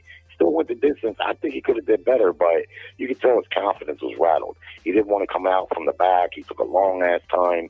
He didn't do his front flip, which was always done to show the opponent how confident he was.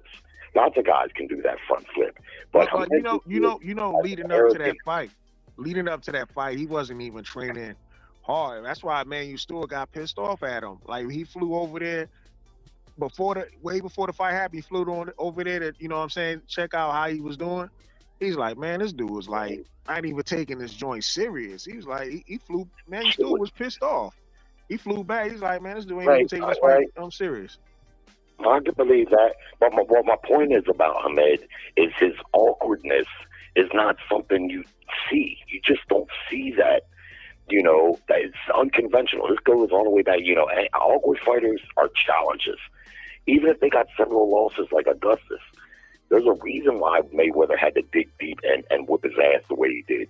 He had to actually fight that guy. He couldn't box him because you can box a boxer, but it's very difficult to box a brawler, right? They're wild, they're aggressive. You don't know where the punches are coming from. You got to keep your chin tucked at all times. You know, I like that style because it brings something different to the table, and it's something I know. But I also wanted to add right quick, this fight tonight, I heard Vergil Ortiz say he had sparred this guy 50 rounds. When I first heard that, I was like, I don't like that. I don't, you know, this guy, he knows this guy too well. But this is one of them instances where Jerry, he said he sparred Bohachuk 50 times. 50 rounds, yeah. 50 rounds prior to this fight. Wow, yeah. I think he said 1-5, 15, well, not 50, not 5-0. Oh, okay. I put it like this, man. I would like to see a rematch. if they do the rematch, I like He to see did it. sparred him plenty. That's why when you said earlier, you thought Vergil just came in thinking he was going to do what Vergil does.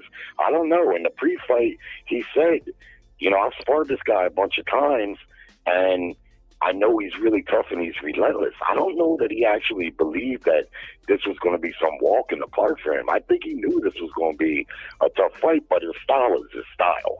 That's how he fights. If he fights Bud Crawford, he's going to fight him the same way, I think.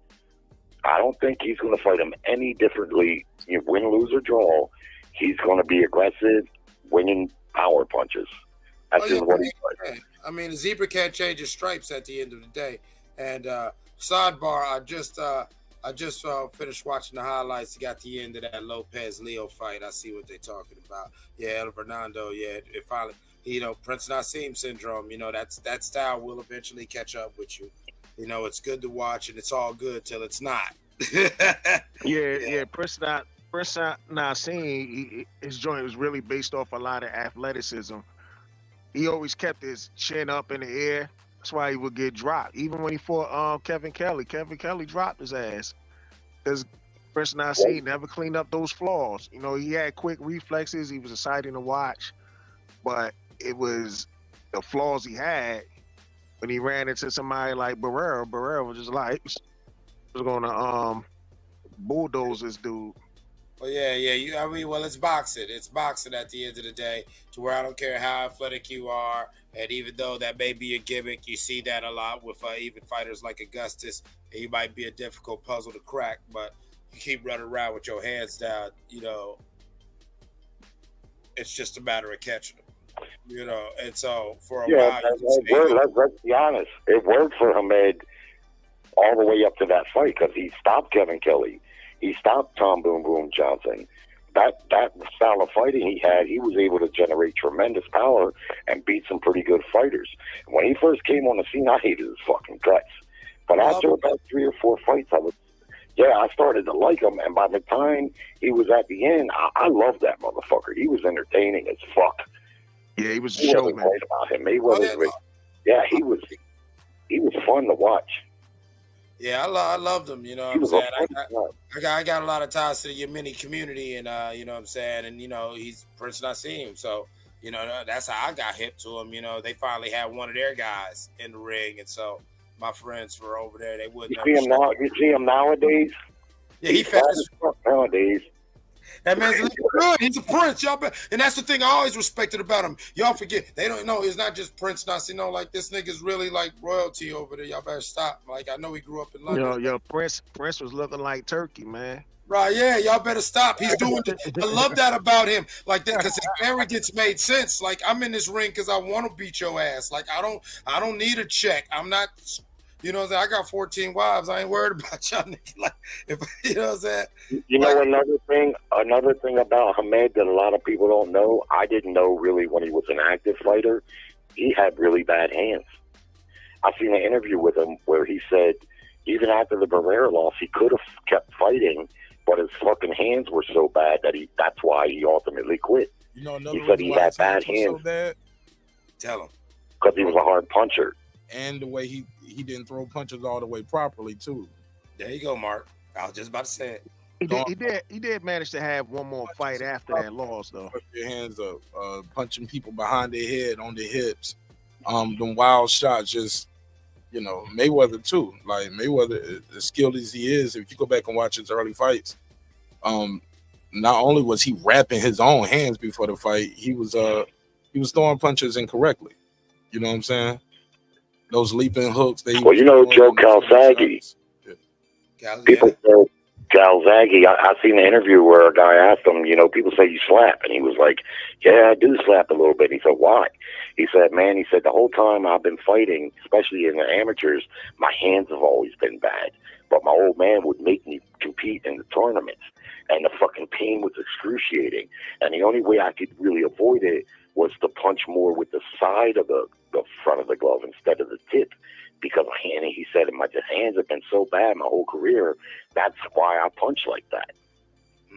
Motherfucker could still knock you down and knock you out with those slaps. Imagine if he would have actually, his hands wouldn't have been that bad. But, you know, that's the life of a fighter, man. Most of them are terrible hands. I got to say it, since we're talking about hands, shout out to, you know what I'm saying, local Youngstown the great Kelly Pavlik. What a lot of people don't know is that, you know, Kel's had bad hands from early in his career. And he would still whip that overhand right and crush people. And that's something that a lot of people don't know. Kel had real bad hands. And a lot of that came from, he would do his fights and then he'd be out here in the streets, you know what I'm saying, fighting motherfuckers. Street fight, yeah, right. Kel's had real people don't pump your hands up. Kelly pretty much fought with bad hands his whole career. That's another reason why people who know his story were like, yeah, that was a bad dude. You know what I'm saying? Yeah, he had bad hands his whole career. You know what, though? If you go interview 25 professional fighters, you probably won't find one that doesn't have hand issues. That's the life of a fighter. Some guys talk about it more and complain about it more, and other guys didn't. Like, I never remember Hamed complaining about his hands. But in that interview, he said pretty candidly, his hands, he's always had problems. He had surgeries on them. Calzaghe, I don't really remember him. You know, this was after he retired that I've seen this interview. Yeah, none of these well, they're fighters. Like you said, Jerry, they're fighters. Nobody's going to complain about their hands.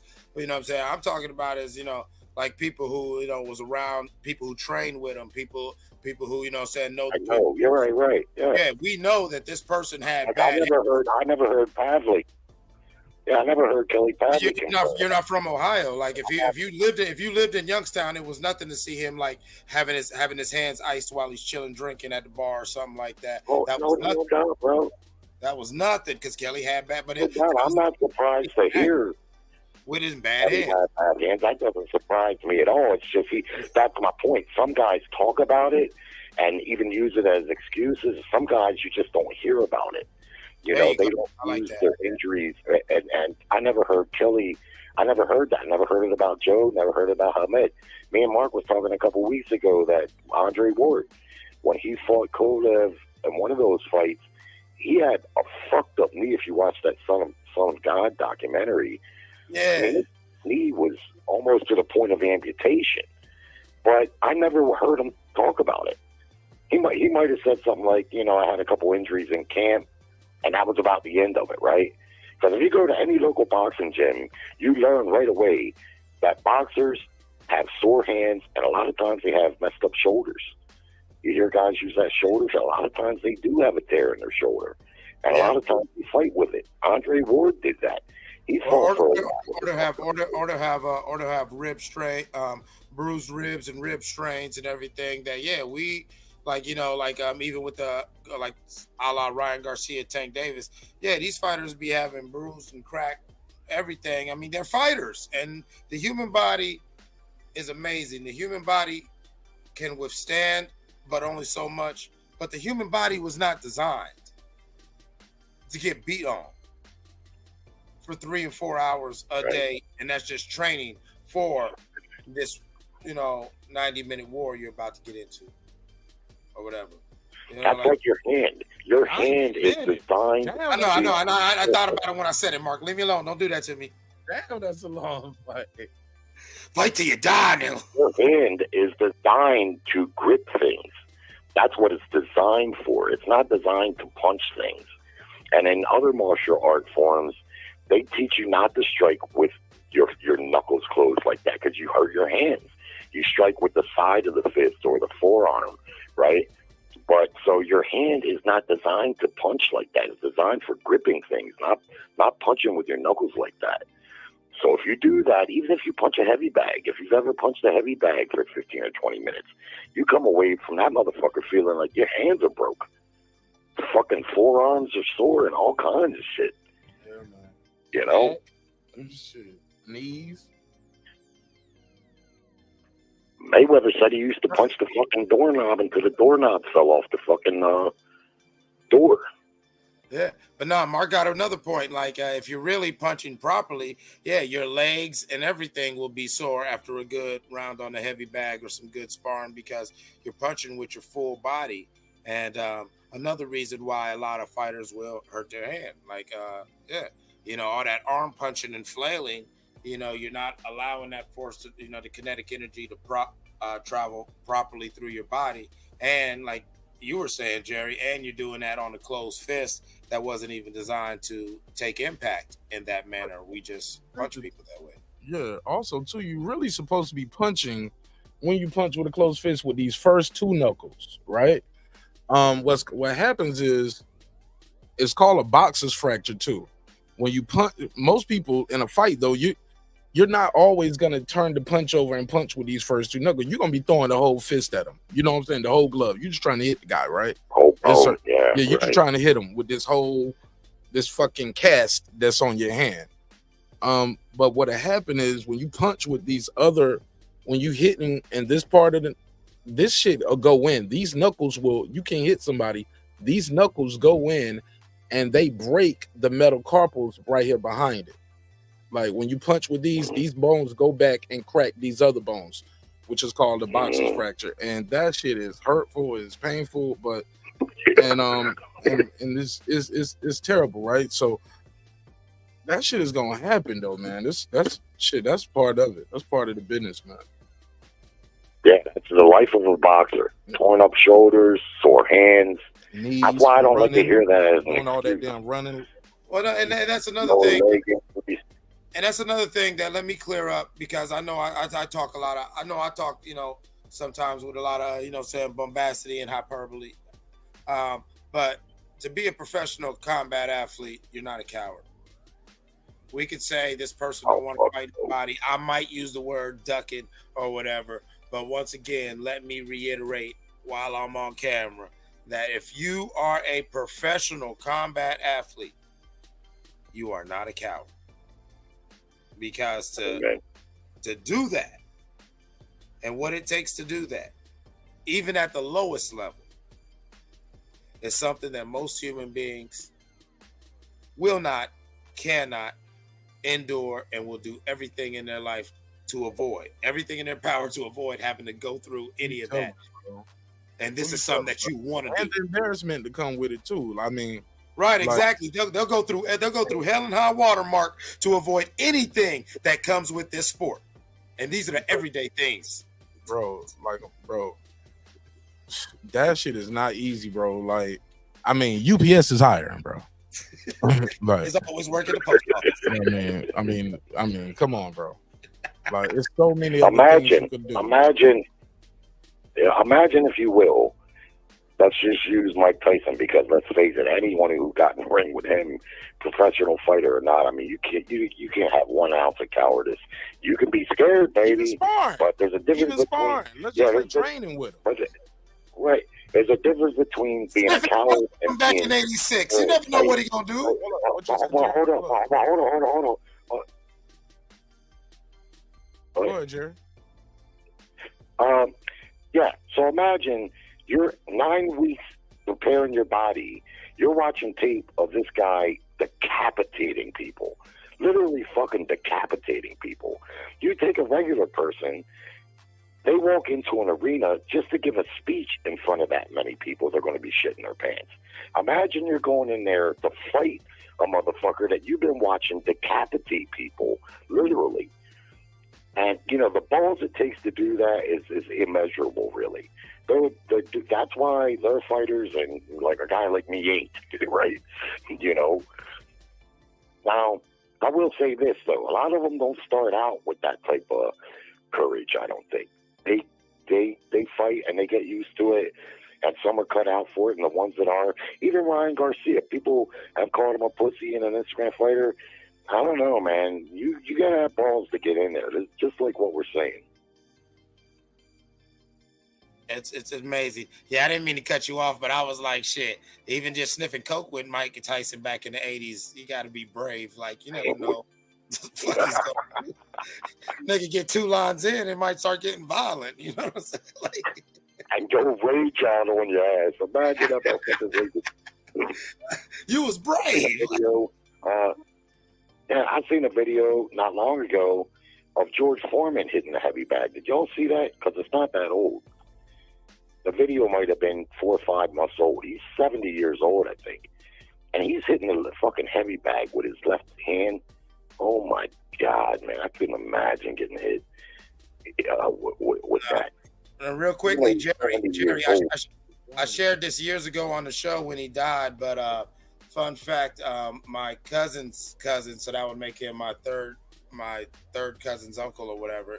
It's not blood, but yeah, I did spend time around him when I was a kid. I always called him Mr. Larry, Larry Shaver, Ernie Shavers. Man, this motherfucker, I remember as a kid, he's already old. This is the 80s, so his career's over. And he'd be in the basement. And he would like literally, he's not hitting it all the way. He's just slapping it, like you're saying. He's just slapping the heavy bag. And I watched him on multiple occasions, just boom and slap it and crack it open. You know what I'm saying? I remember being a kid like, just knocking the fucking walls down. Yeah, how hard does this man hit when you could tell he's not even really going into it, but just bam, and you would just see that motherfucker just split and the sand start coming to the people like, and like, damn, that's. And so as I got older and I learned out, figured out who he is, he was just a older, big, light-skinned dude that would be at the cookout sometimes. Yeah, when I figured out who he was and why everybody respected him, and it was like he was one of the hardest punchers in boxing, I always go back to that story. I seen him do it at least 2 times. You know what I'm saying? Wham! And the heavy bag just split. First time in my life I ever seen that. You know that feeling you get like when you're about to have a fight, like say a street fight, right? Right when you realize you're going to do combat, you get this adrenaline rush. Part of it's nervous energy, maybe a little bit of fear, maybe a little bit of confidence. You get this overwhelming adrenaline rush, for lack of a better term. Imagine having that for 8 weeks. 8 weeks.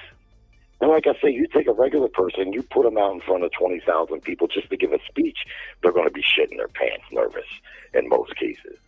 So, yeah, I'm right there with you, man. I mean, I've used the term bum here and there, and I mean, this is what we do as boxing fans, right? But we know, real boxing fans know, I didn't invent the word bum as it relates to boxers. That's an old term that comes from like the 30s and 40s where someone backed out of a fight, in the like 30s and 40s. A lot of the people there, they weren't boxing fans necessarily. They came to see a show, and the promoter promised 8 fights.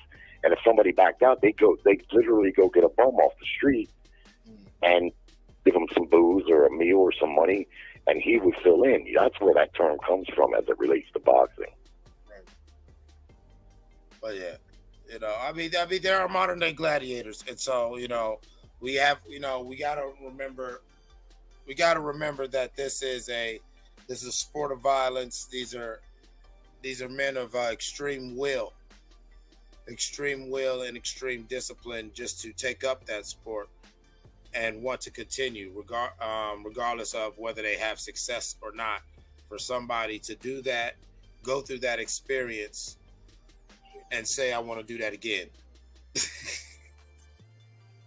You know who I've always been partial to as fighters is guys that don't have power, like say a Paul Malignaggi. I was always a fan of Paul Malignaggi because Paul Malignaggi, he got this reputation for being slick, but if you watch his fights, he really wasn't slick. He'd get hit a lot, and he had no fucking power. But so he had to rely on his bravery and the skills that he did have, because he had quick hands. So, like, when he fought Cotto, that's when he really caught my attention. I'd seen a couple fights of his and heard him run his mouth and stuff. He's a little brash from New York, but he showed a tremendous amount of heart because he's in there fighting a beast of a fighter, and he ain't got no weapons. His hands, he can't punch at all. He got his jaw badly broken, but he hung in there the whole time. Johnny Tapia is another one. Johnny was a hell of a fighter. He'd throw his punches hard, but he couldn't punch really. Yeah. But he was fast as fuck. I've always been partial to those type of fighters that they don't really have the power. So now it's like all about their balls, right? Well, I'm weird. I'm weird. Like, I was one of them. I'm gonna age myself. And give a 80s movies reference. I never liked Lucas. Get that little motherfucker off the field. And I feel that way with boxing. You know what I'm saying? Like, some of these motherfuckers, yeah, he got heart. I get it. But, what are we doing here? I mean, at some point, are we just like throwing Christians to the lions? Like, you know, like what are we doing? Like, you know what I'm saying? So some of these boxers, I honor their heart. You know what I'm saying? And some of, especially the ones who, in spite of everything, they were able to achieve success and fame and everything like that. Yeah, salute to you. But some of them fighters like that you're describing, I always kind of looked at them like, all right, like people are really here to watch the bear maul the poodle. This is, you know, this is, and I like the sport. So only when they're competitive do I really salute them. You know what I'm saying? But sometimes I don't know why them guys were in there like that. Well, they love the sport, and just like we were just saying, you know, we were talking about the bravery and the balls of it, and that's why I've always liked Paul Malignaggi for an example. I could use others, but to use him as an example, he not only did he not have power, he knew that he didn't. He's another one with bad hands, right? He knew that he couldn't punch, because I heard him say, you know, he's never been able to punch good because of his hands, but yet he was still a fighter, you know. In his heart, he was still a fighter, and so yeah, found a way to become a 2-time world champion with no power. How about that? That's what I'm saying. Even though Cotto, that shit ain't easy to do, bro. Yeah, and even though Cotto beat his ass, he was competitive for a guy that can't fucking crack an egg. And the only reason he was competitive, even though he lost clearly and kind of got beat up, he was competitive in the fight based solely on his heart and his courage. Not just he had the courage to be in there. Defense and the jab. Yeah, he did. I was about to say, it wasn't just heart and courage. Like he had some skill. Mostly, I think it was he had a jab and footwork. And thank you for pointing that out, because I always felt that's the difference. Like, I don't like them guys who are just heart. These motherfuckers who just stand. You know, if you watch them, you know how many fights in a row where yeah, it was a good fight, but technically he just stood in front of the dude and just bled, got hit, and swung, you know, and hopefully his punches could do something. But no, he just stood right there and swung. I don't like shit like that. I like that shit, man. Like the fight. No, I like a fighter who he ain't got no power. He's got all these deficits, but like you said earlier, he's moving around. He could do this. He's showing you that he is a fighter who's saying, okay, I could turn my weakness into a strength by doing this. Not somebody who, I have this weakness, but fuck it though, I got heart. It's like, yeah. I feel you. But me personally, I still like those shit. Me. It takes all kinds. If everybody fought the same, it would be boring, right? So it takes all kinds: punchers, non-punchers, boxers, brawlers. Jerry, Mark's a little sadistic. That's what you don't get. Mark don't mind seeing somebody run face first into the wood chipper. You know what I'm saying? No. I appreciate all the different styles. Like, everybody is not gonna fight the same. Like Jerry said. That fight tonight was a modern day classic. That fight tonight, that's what I would categorize it. Yeah, that shit was. If Hearns Hagler went the distance, it would have looked like this fight we seen tonight. Two motherfuckers just wailing. That's good. That's good. Was never supposed to go the distance. And I would tell you who else I like. Guy never been a world champion. Some people would call him a journeyman or a bum, but I love to watch him fight. Gabe Rosado is like just always been exciting. Gabe, yeah. Gabe was an exciting fighter to me, man. I like to see Gabe fight. He looked good in there commentating tonight. He did a good job, man. See, I like his style of commentating. Yeah, I never viewed Gabe Rosado as somebody who was whatever. I just viewed him as somebody who, as good as he is, he had the fortune and misfortune of always being across the ring from a better man at those wrong times. You know what I'm saying? Like, or he could have probably beat that dude had he would have fought him, whatever. Like, it was like he just, I felt like he belonged where he belonged, and he just didn't win in certain opportunities. That's how I've looked at Gabe, but because I was a fan too, Mark. Yeah. I've always liked him, like you, Mark, and I was glad to see him make a few bucks without taking punches, you know. And with all them wars that he was in, he was talking well. And I like this style of commentary because if you ever notice, I can't hardly stand any commentators I like the boxers the most commentating, but even those motherfuckers like Tim Bradley, Serhii Bohachuk, they'll get on your nerves at some point. They start to cap and gaslight, and it's like, man, dude, you really get on my fucking nerves. The only guys that never really got on my nerves was 3 guys I can think of. Number 1, Andre Ward. Andre Ward doesn't try to, he makes his point and then he moves on. He doesn't argue with Tim Bradley. Tim Bradley makes his point and he keeps pounding it and pounding it and pounding it. Ward just says what he's got to say. He knows what he's looking at. Roy Jones is another guy. I always liked his commentating. And I have to include Paul Malignaggi.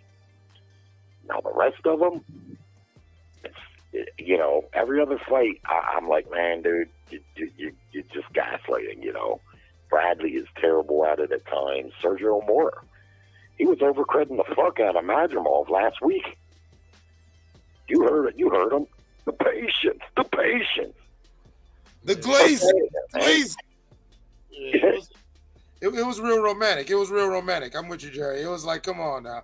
And especially now that I've watched that fight at least 5.5 or let's just say 6 times. Holy cow. Because I got the pleasure of the last 2 times. I did what we all said and we thought about. I just hit the mute button because, you know, I knew I'd already seen it to where it wasn't like I'm trying to listen for impact or nothing like that. And then... Yeah, I can't listen to this motherfucker scream patience, you know, like the bird watching. Right. That's what I'm saying. It's like when I look back on the first, you know what I'm saying, the first times I watched it with the commentary, it's like, man, I mean, check this man's bank account. Like, what is his bet slip? I mean, because there was a clear vested interest because that is not what is happening. And that's why I kind of mentioned some of the things I said about that until I had enough time and I was able to rewatch the fight multiple times because I am a member of Mark Nash's Patreon. Mark, please drop the link for everybody. You know what I'm saying? If you want to join the Patreon, you know, you definitely get your money's worth over there. But it was like, I was really disgusted by that, and I'm glad that he has been publicly called out for that. I'm glad that the boxing community, as well as the boxing casuals, you feel what I'm saying, Jerry and Mark, and Bo, how everybody unanimously is like, yeah, that commentary, Buddy was tripping. Yeah, I can't stand it. And to tell you the truth, you have to be a hardcore boxing fan who really knows what the fuck they're looking at to not be persuaded by it. Even a lot of people who call themselves boxing fans don't realize that they're subliminally being persuaded by what they're hearing there. And you've heard people suggest that before, and I believe it. I certainly believe it. That's why sometimes even I've been watching boxing 40 years. I'll turn the fucking commentary off because I just don't want that bias, that perceived bias. And subliminally, if they keep saying it, just as a human, you start to come around to that line of thinking. Yes, the guy was being patient. Yes, patience can be a virtue in a boxing match. But when you're 6 rounds in and it ain't working, it ain't patience no more. There's another reason why you're not throwing the punches. It's not just because you're being patient. What the fuck you waiting for? And like I say, it's not bird watching where you sit there and wait for hours for a fucking bird to come by. It's a prize fight. You got to throw punches to win. You can't award patience. There's no scoring criteria that says, okay, he gets a point for being patient. Right. I get it, but you know, yeah, and a lot of boxers, oddly enough, they're just as capable of being biased as anybody else. I love George Foreman, but he used to be biased as fuck for Oscar De La Hoya. Oh yeah, you already knew. Yeah. It was sick. It got disgusting after a while with George. Yeah. Hey, Mark, remember, it got bad with George after a while. It was like, y'all niggas got something going on. Thought he was fucking little Oscar at some point, man. Oscar would be getting beat in fights sometimes, and he'd be like, oh, but that Oscar, he's you know, he would reach for shit. Like, he'd be like, you know, he's doing this so he can do that, and this and that. And I don't know, George, you know, But then sometimes George would get shit dead right. And one thing that I thought he had dead right is Hamed, because you remember when Hamed fought Barrera, he had gotten Manny Stewart to come into his camp. And George was like, that's the worst thing he could have done. Because what makes Hamed special is his unorthodoxness. That's what's got him to this point. Now you want to try to teach him to be fundamental, and it's too late for that. And I agreed with that 100%. When a guy fights like that and he has success doing that, yeah, it's wrong. But that's what got him there, all the way to the fucking top. Well, what I say earlier when we were speaking about Vergil Ortiz is like, you know, you dance with who brung you in, and, you know, you dance with who brung you in, that muscle memory starts kicking in. You saw that with Big Baby Anderson. Big Baby Anderson, even though they had a game plan, he was used to being able to go in there and put something on somebody and get some respect. And so his natural instinct wasn't to go with the game plan, but to go in there and stand in front of Bacoli and get some respect. Got popped, and now that he's hit, he ain't thinking about game plan. It's on muscle memory. I got to get my lick back, and that was not what he should have been trying to do. You know what I'm saying? Like, yeah, man. I was going to ask you, what was his game plan? Because when I seen the fight, I was like, look, you look like you're the younger, more athletic guy. Stay on the outside for the first 3 rounds. Pop your jab. Try to sneak in some decent right hands with some speed. Don't stand in front of this big fucking dude, because he's got pretty good hands himself, and he's a big fucking dude. So he goes right out there and gets right in front of the fucking guy, gets clipped, gets hurt, and then he gets up and goes right back in front of him. That was some dumb shit right there, man.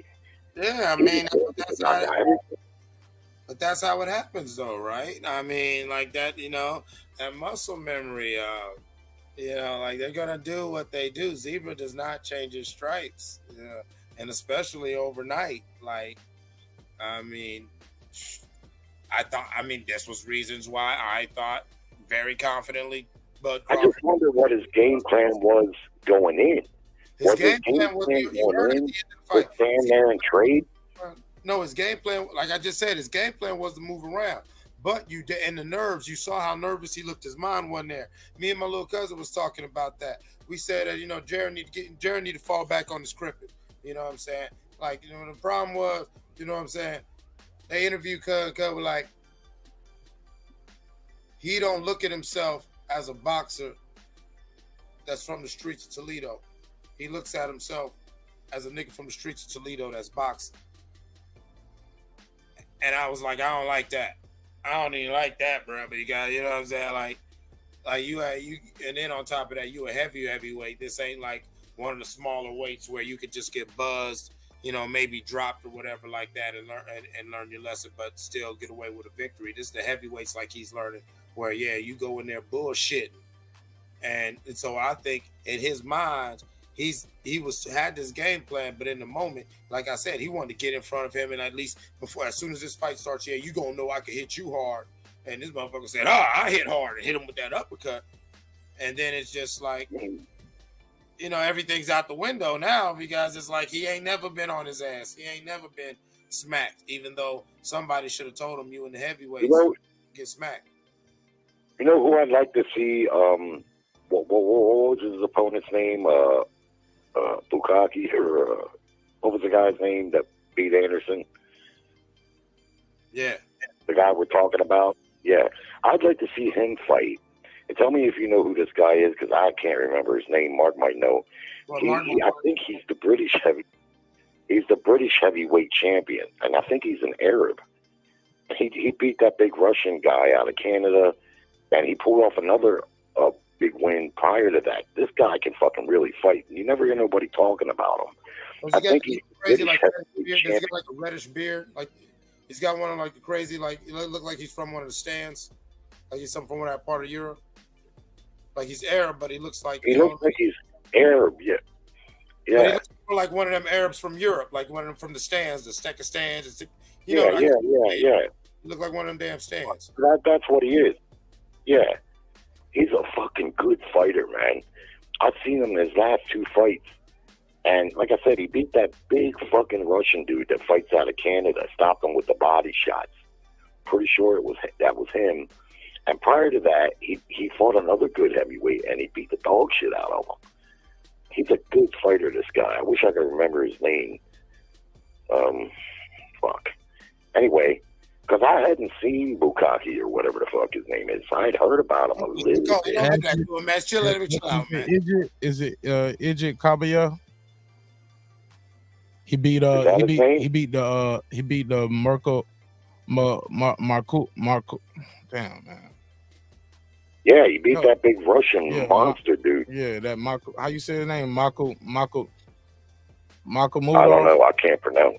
I don't know if it was him. Yeah. If it's one from them stands, I'm fucked up with them names. Yeah, but he beat him, and he also beat another guy right prior to that. That was a good fighter too, and he beat the crap out of that guy. That guy can really box. Frank Sanchez. He beat Frank Sanchez too. Stop Frank Sanchez. Sanchez. Yeah, he beat Sanchez. He beat Sanchez afterwards. Yeah. You don't hear much noise around that guy. I want to see more of him. I'd like to see him fight that guy that beat Anderson. I think that's a good matchup. You know, those are some good fighters. You know, McCauley, yeah. You know, you hear about AJ, and you know, when AJ's got this fight coming up, I don't know what to make of that. Dubai has really impressed me in his last couple of fights. AJ, I just don't know what to make of AJ. AJ been impressive in his last few fights too, man. He's been on point, bro. I'm excited But about who'd he that. fight? He fought what's his name? He beat a guy who ain't did shit. His sparring partner. He beat an actor. Hey, look, that guy fought Wilder, man, and that guy was dirty. He beat the guy. That dude was on dope. That guy got knocked out in fucking 60 seconds by Wilder. Yep. And that guy never done nothing in boxing, and he can't punch. Hold up. That guy was a last minute replacement for AJ. It's not his fault. That guy was a last minute replacement, and he was on dope, and AJ still knocked him out. Robert Helenius, but he was. And he's never beat anybody that was any good. Hey, look, I'm just saying I wasn't impressed with that. I mean, he's in there. But I wasn't impressed with a last minute replacement that hadn't really done anything. Yeah, I mean, but what you gonna do? It's the last minute. You need somebody in the ring. He got the win, but but what I'm saying is I'm not going to overcredit him for that. No. I expect him to beat that guy on his worst day. Tell you what, far better opponent. I tell you what, in 1 year he fought 4 times, bro, and he about to have a 5th fight. Like this year, like from 2023 to September, it's gonna be 5 fights, bro. Like that is impressive. AJ? Hell yeah, from April to April of 2023 to now, this is about to be his 5th fight. Guys don't fight that often, bro. So I'm glad he's active. He beat Jermaine Franklin, who was I mean, and it's not his fault that the heavyweight division ain't as stacked like that. You know what I'm saying? The top guys are. He's one of them. I mean, out of the top guys, he's one of them. I just said I don't know what to make of him. Nah, I ain't say you said he sucked. I'm just saying this is gonna be a good fight, man. I don't see it going to the cards, but I'm excited about this fight, bro. I'm leaning towards Dubai if his mental game is right, which is to me that's going to be a big factor in this fight. I think a lot of times AJ, there's so much hoopla around him, and he is a big, strong dude, and he can definitely punch. So that plays into it too. So you got to have a pretty strong mental game, I think, when you go in there against him. Otherwise, I think he's kind of vulnerable. Maybe I just can't get that Ruiz beat down out of my head, but I've seen him rocked and knocked down in other fights and hurt, and he used to get winded a lot. He seems to have gotten over that, getting winded. But he is a big guy. I don't know. It's going to be a good fight, I think. And so we'll see, because Dubai has really been riding a pretty good streak himself, I think, right? Two fights. Yeah. 2-fight win streak. He beat Jarrell Miller. Okay. Jarrell Miller came in the ring at 335 pounds. And Hrgovic. And who did he fight prior to that? Usyk, and he quit. Well, he had to have a couple fights prior to that. Usyk, no. It was Usyk. Oh, yeah, the Usyk fight. I thought he should have won that fight against people. He quit. He got hit to the jab to the face, went down and quit. Exactly. Yeah. And everyone's like, I don't know. For me, because he hit Usyk, and Usyk was down for a little bit or whatever, but they called it a low blow. And it was you can't do that, man. When he get back up, jump right back on his ass. You can't just say, "Well, oh man, the referee didn't count on man, so I quit. I ain't happy. He ain't going my way." Fuck that. If you really think Usyk was still hurt for like 2 rounds after that, but you was pouting. I didn't see him still hurt after that, but you know what I mean. He was still woozy. I mean, he got like fucking 5-10 minutes down on the canvas. He was fine after that. He was good. And when he was down, and when he was on the canvas, he never once clutched his groin. Claiming that punch was low, it looked like a perfectly good shot to the midsection to me, but he claimed it was low, but he never once like grabbed his groin or did anything like you typically see a fighter do when they get hit low. He just went down and he stayed down. Now, to his credit, he wanted to get up, and the ref was like, "No, stay down, stay down." And they were like, "Oh, let the motherfucker get up." I don't know, man. I felt like he got a little lucky there. As far as the why, he did seem to quit, though, later in the fight. I will agree with you there, Mark. But I think the redemption is what put him back in line to get this fight with AJ based off of those 2 wins, because sometimes, you know, we've seen this in boxing where a loss or maybe even doubting himself and quitting reignited him a bit. I just know he looks fucking strong. His last fight, I've seen him, he looks strong. I just wonder about his mental game, partly because of what he did in the fight with Usyk, and partly because, when you fight Joshua, the whole promotion's about him. Big, giant fucking crowd. It's all about him. And he's a big, strong fucking dude who can punch. So, but I think if he goes in there with the right mental game, he's got a good chance in my eyes. Yeah, and I got AJ beating him, man. Mental game or not, I think AJ. I don't really worry about his mental at this point of his career. This guy's going for he's about to go in there try to be a 3-time world champion, bro. That's some rare air that he's going to be breathing and be in that club. So I ain't mad at it, bro. I'm excited about seeing what AJ do. Yeah, exactly. It's like the fucked up thing for AJ is, when you're a giant, what do you got to reach for, right? You know what I'm saying? Like he's still a young man. You know what I'm saying? And so even me, I have all my criticisms, and I got to reel it in sometimes and say, oh shit, he's still XYZ, ZYX, and look at all the shit that's happened in recent years. And look, who you talking about? AJ, and look, and look. Daniel Dubois, the young one in this fight, he's 26. AJ about to be 35. They ain't that young no more. Right. So now the rope. That's 35. He about to be 34 now. He about to be 35. Yeah, look, that's what I'm saying. The rope. So look, like even though we say all this about AJ and even Dubois with their blemishes, it's like, look, you're 1 or 2 fights away from having all that just forgotten from history, because now you're in this title fight, and if you do something with that, you're the man. Like that's but here's the difference. AJ is already accomplished. He's a gold medalist, 2-time unified champion. Daniel Dubois is none of that. He got to do something. This is his moment that he's been finally waiting for. Right. This is his moment, bro. AJ's been here multiple times, and not to mention when he got those belts, AJ went belt collecting. He didn't get them all in one sweep. He went out there and collected all of those belts. So I mean, he's been here so many times. He's hands down. I think he got probably the best resume in the fucking in the division. That shit is crazy. So you're saying that right now it's more like the stars are aligning for Dubois. You know what I'm saying? You better lose. No, hell no. He gonna see the stars. Fucking with this guy right here. I got AJ stopping him. He's a Patriot. He's a Patriot. He been here before. I seen him quit. I seen him quit in the Joe Joyce fight. I seen him quit during the Usyk fight. Okay. It's easy. But did you not see Joshua quit in the Ruiz fight?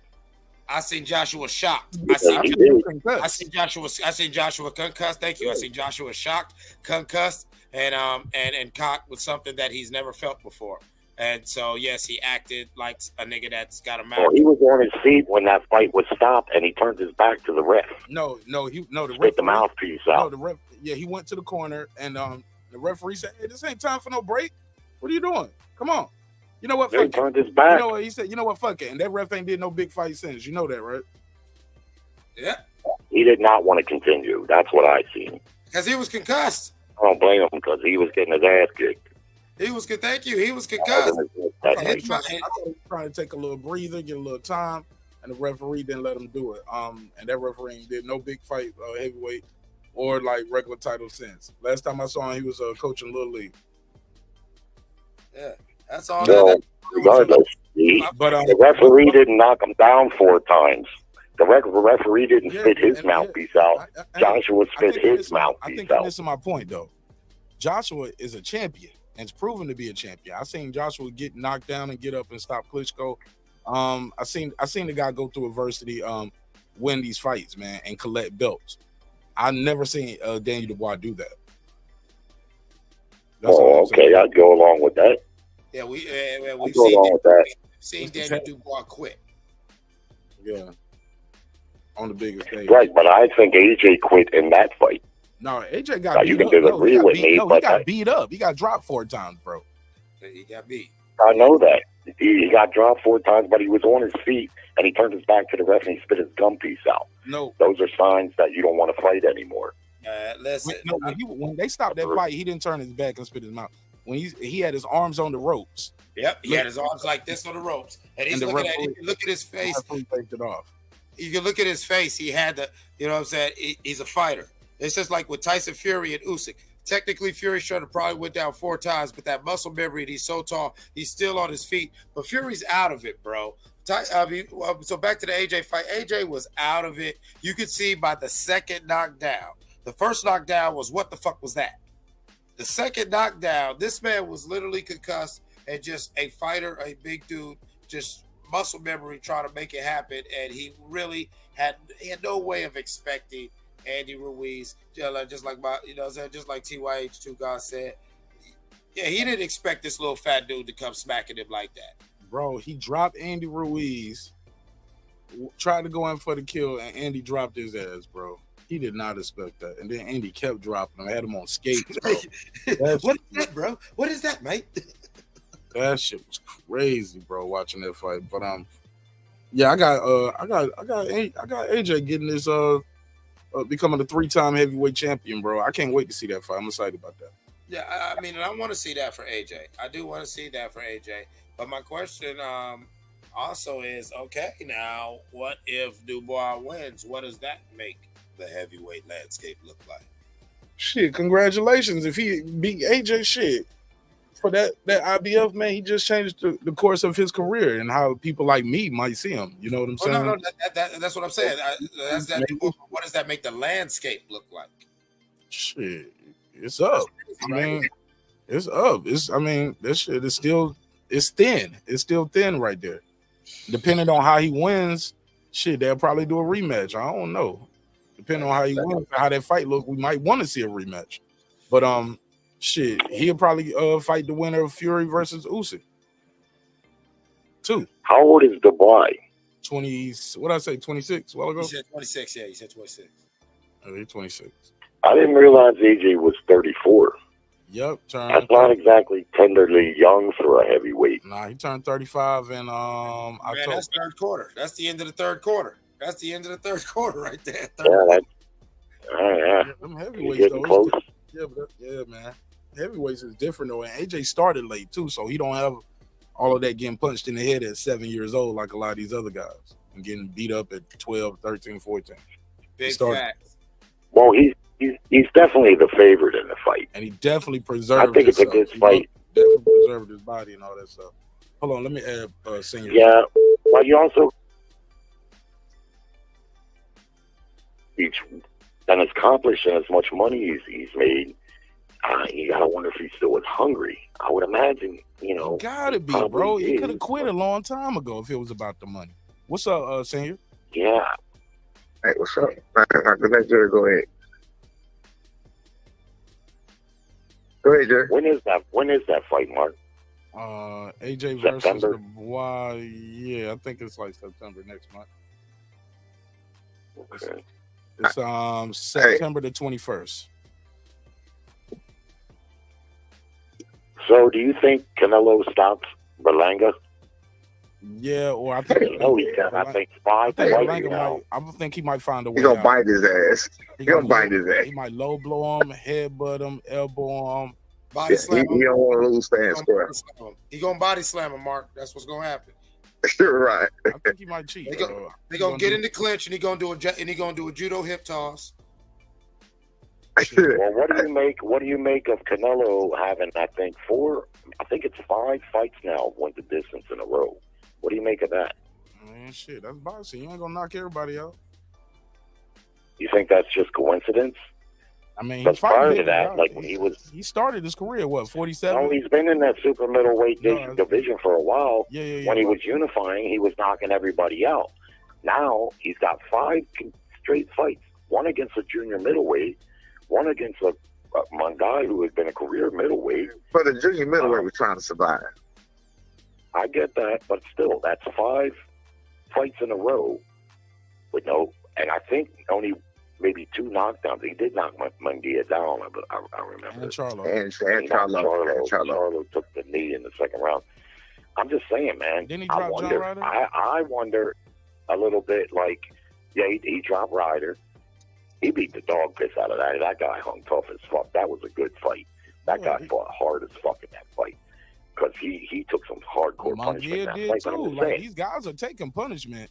I think it's the way he's delivering it too. Like, a lot of times it don't look like he's setting it up to knock guys out. He's throwing a lot of hard punches, bro. And it's like sometimes like that doesn't knock the guys out because you're not the shock. How many guys? Hold on, Jerry. Let me answer the question in full, Jerry, because you asked it. Let me speak.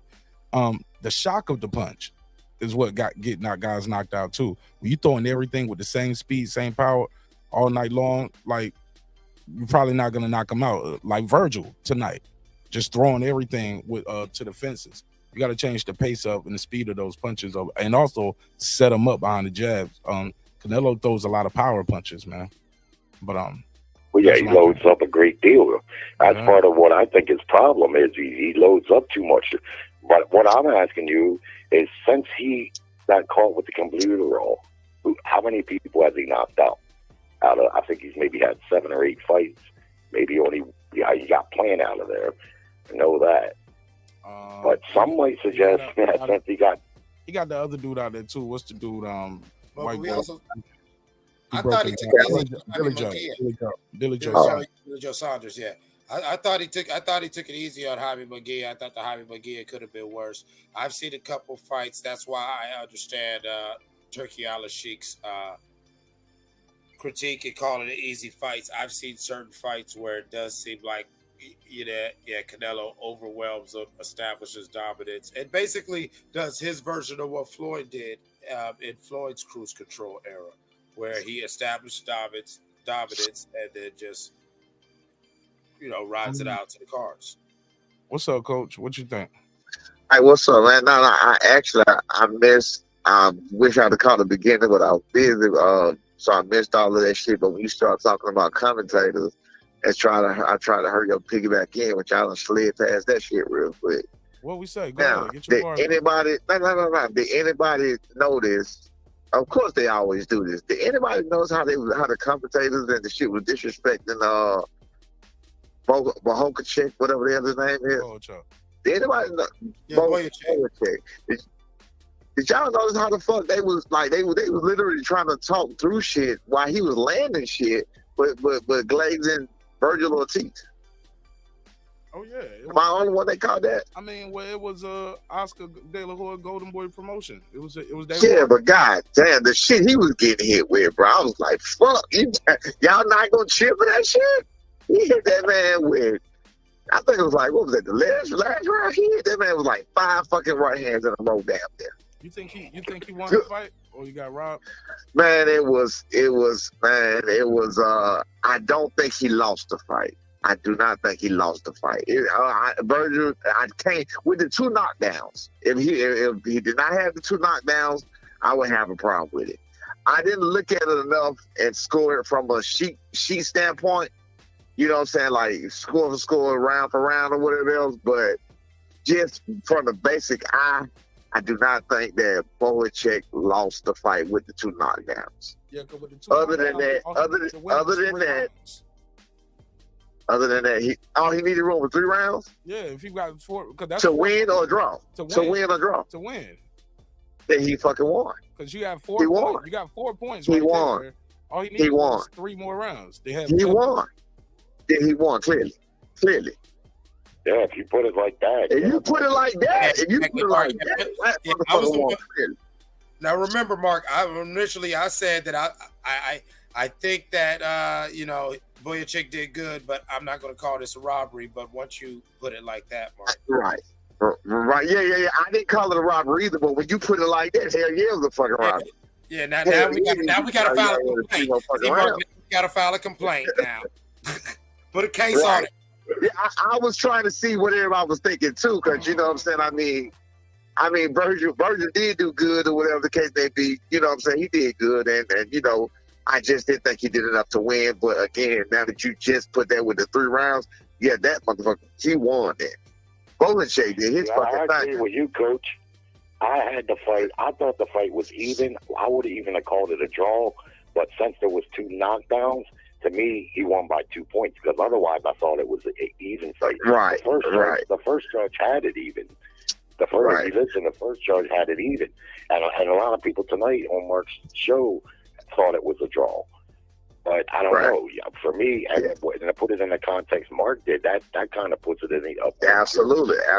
Yeah, I don't think Vergil won. No, I don't think he won at all. I don't think he won. I mean, he was beat up. I mean, I know that don't matter and that don't count, but he was beat up. He got hit with some good ass fucking shots, man. And some of the shit they were screaming about, I saw Bohachuk hurt maybe once we know for 1,000% fact, twice possibly. But some of that shit they were screaming about, the motherfucker had an awkward ass balance any damn way. His fucking feet and shit wasn't fucking right anyway.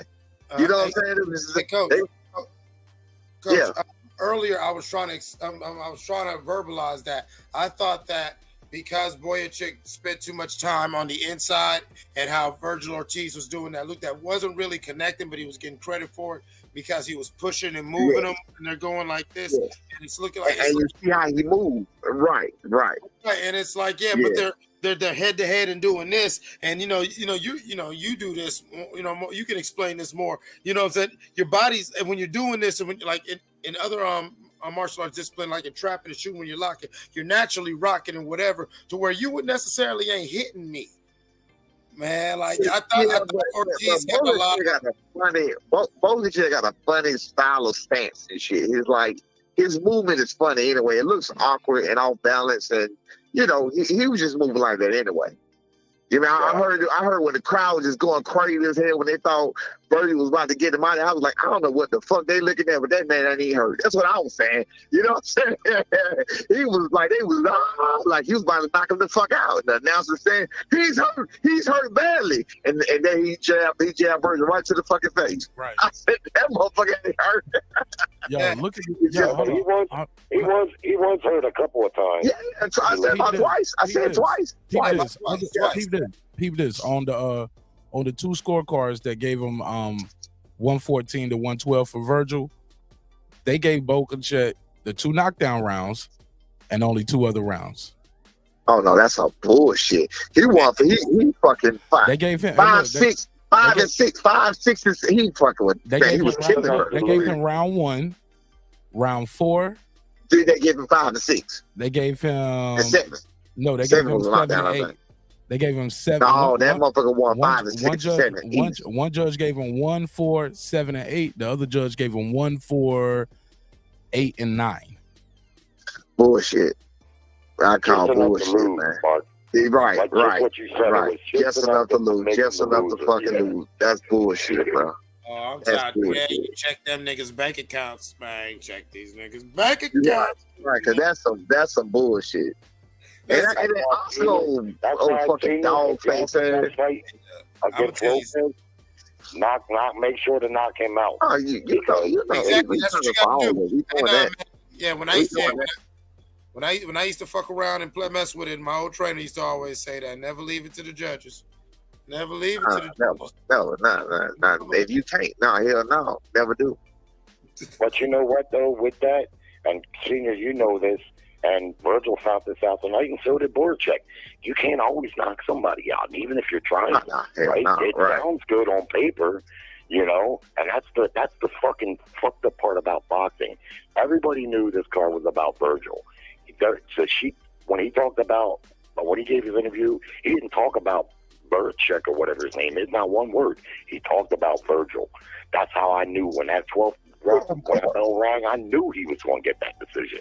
I did too. I ain't no money on Bohachuk. But with that said, that's why I always took that never leave it to the judges. As far as even things like I was alluded to earlier, the meat that Bohachuk left off the bone, because he wanted to engage in the phone book, i.e. Mexican style, however you want to call it, and doing all that, and then giving the remember he was, like we were saying, he was better at the end of his fight, end of his punches. You know what I'm saying? Had he would have used that length, had he would have backed up a couple more times and everything like that. Because what Vergil was doing when Vergil was trying to come in with that aggression, he was catching them still with the lead and still coming in with combinations, and the judges would have saw that and had no choice but to acknowledge that. I don't think the judge gave a fuck about nothing. Because let me ask you this: did you not see some of them earlier rounds when Vergil looked like he was getting tired? He was getting tired, and he just wasn't even working enough on the inside. Bohachuk was working and working and working. He wasn't even fucking working on the inside. Right. He won those on the inside, Jerry. He won those rounds. But that was to his detriment. He won them on the inside. He lost the fight because he won those rounds on the inside, is what I'm saying, Coach. He won the rounds on the inside, so he stayed on the inside too much. And on the inside, people were able to be like, oh, man. When he was on the outside, you could clearly see who's fucking who up, is what I'm saying. It was like but also, you got to keep in mind, there was a lot more Ortiz fans there, so they were applauding and making noise everything he did, whether it was inside or outside. But after the third round, it looked like Ortiz got a little bit tired, and he started to stay on the outside more, what I seen, and Bohachuk was getting extension on that right hand. And he was whacking the fuck out of him. With that son bitch. Jerry, those are the moments I was talking about. When Bohachuk was able to get that extension, it was undeniable. It wasn't like, oh, this is a good fight, and they're mixing it up. Oh, but Ortiz is getting, especially with the comment, like you said, the commentary in the crowd. Oh, but guess what you didn't hear? Because guess what you didn't hear though? You didn't hear the commentator say damn near word about how fucking he was rocking his ass with the right hands though. He might say, and Bohachuk comes back with a good right hand. No, he was fucking rocking his hands around with that right hand. See, Coach, we already established they wasn't going to talk about that. Ortiz is faster. His punches were a little faster, and they make an impression too, Ortiz. I have to give him that. Inside, especially. Yeah, they were definitely faster. Punches were faster, and he was landing plenty of punches on his own. That was a fucking modern-day classic if you think about it. That was a fucking hell of a fight. I'd love to see him fight again, because if you ask me, neither one really proved they were the better man, even though I thought Bohachuk won by those 2 points. Man, that's a fight that really has got to happen again. That was a barn burner. I mean, but once again, I'll also say this. It was a fight like that, and his last fight, which got him the belt, Bohachuk, that is, against Mendoza, and everything, that made me remember his name. And so technically, in my mind, Bohachuk's 2 for 2. You know what I'm saying? Yeah, he may have lost this one, but he's 2 times that he's given me fights where I'm like, shit, run that back. You know, like that Mendoza fight was a great fight. Like Bohachuk is definitely showing. Oh yeah, I missed that one. Yeah, you dig what I'm saying? Like Bohachuk, to where let's not just, before we start leaning into the controversy and bullshit, let's keep in mind. Remember, he was like, "Oh, Vergil Ortiz." When I was saying that earlier, he's gonna do. I think so. I think people really are forgetting that this man is a legitimate dog that'll bite you. And once you get a loss already on your record by knockout, people, it's easier for them to try to rob you again. You get what to rob your ass anyway, right? It don't matter no more. Yeah, that shit don't matter to you. You ain't nobody. Yeah. Yeah, that's a good point, Mark. But you know what? I remember a time in boxing where that wasn't held against the fighter. Not at all. Ray Leonard knocked Tommy Hearns out. They all lost, bro. They all lost back in the day. Ali, Leonard, Frazier, Hearns, all of them lost. Man, Hearns knocked Roberto Duran out cold. I mean, Duran had right. One of the most devastating knockouts I've seen. And it did not, get what I'm saying? Come on, bro. And these guys still had crazy careers. Nobody called him Chinny. Hey, look, Tommy Hearns never got called Chinny. He got knocked out before, but you didn't call him Chinny. That's why I say a lot of people say the fighters changed and they don't fight like the old school fighters. No, but the fans and the media changed. Yeah, and the media. I will say this though: fighters are fight the way they are because they know if they get a loss, the fans will abandon them. It didn't used to be like that. That's really hurt the sport. Right. I mean, I think we also got to factor in what changed with the times. In the 1980s, in the 1970s, back. You didn't get your ass knocked down and get made a meme. For somebody to see that again, they watched the replay of the fight and they saw that whole damn fight. And to where you was like, yeah, that was a damn war and he caught him. Fuck it. You know what I'm saying? Now, you know what I'm saying, on social media, a nigga doesn't watch the pay-per-view. He just waits because the minute you get your ass knocked down, it's on TV, and there's a picture of you with your legs in the air. With a nigga standing over you. They got your ass sleep on it. They got you sleep on the train. They got you sleeping fucking on the mountain. They got your ass sleep everywhere. You remember how they did that? That motherfucker was sleeping everywhere. It's cold, ain't it, Coach? I think Mayweather. A lot of people blame Mayweather for that, and I do think he's not alone, but he owns a good chunk of that, man, because there was so much emphasis on being undefeated, and that's great. But I remember when Mosley was the lightweight champ, he had 6 straight title defenses, all by stoppage. He was the toast of the fucking boxing world. He did an interview with a guy, and the guy said, "Shane, do you see yourself retiring undefeated?" He didn't hesitate for 1 second. He said, "No." He said, "If I retire undefeated, that probably means that I didn't fight the best fighters." Because he knew from his amateur days where he had lost. These guys take all this. They know that they can lose. They know that other guys are good. Oh, yeah. But Jerry, you're older than me, and Coach, you know what I'm saying? This ain't no tough guy rhetoric or nothing. But everybody, if you come up a certain way, you notice the dude who said he never lost a fight, the question was, who the fuck you been fighting if you're really from a tough neighborhood? Who'd you fight? Right. From a tough neighborhood, and you talk about, nigga, I never lost a fight. We are looking at you rolling our eyes.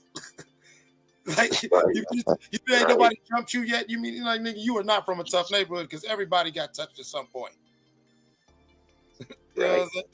Well, that's like we were just talking about AJ. Well, AJ's been knocked out a couple times, but if you look at all the heavyweight champions, like Lennox Lewis was knocked out a couple of times. He's considered a great heavyweight champion, right? And knocked out a couple times. Mike Tyson. I mean, you name it. Evander Holyfield was beat when he was the champ a couple times. Riddick Bowe, and Tyson straight up quit on the stove. Ooh, yes, he did. That motherfucker did that shit a few times. He sat the fuck down there with Danny Green. Not Danny Green. What's the black dude? The black. It was Danny Green. Danny Green was the black dude. Rod was the white dude. Danny Green. Yeah, he sat his motherfucker. That shit pissed me off so goddamn bad. Man. Hey, coach. Man, listen, man. Yeah. Go ahead, man. Man, listen, man.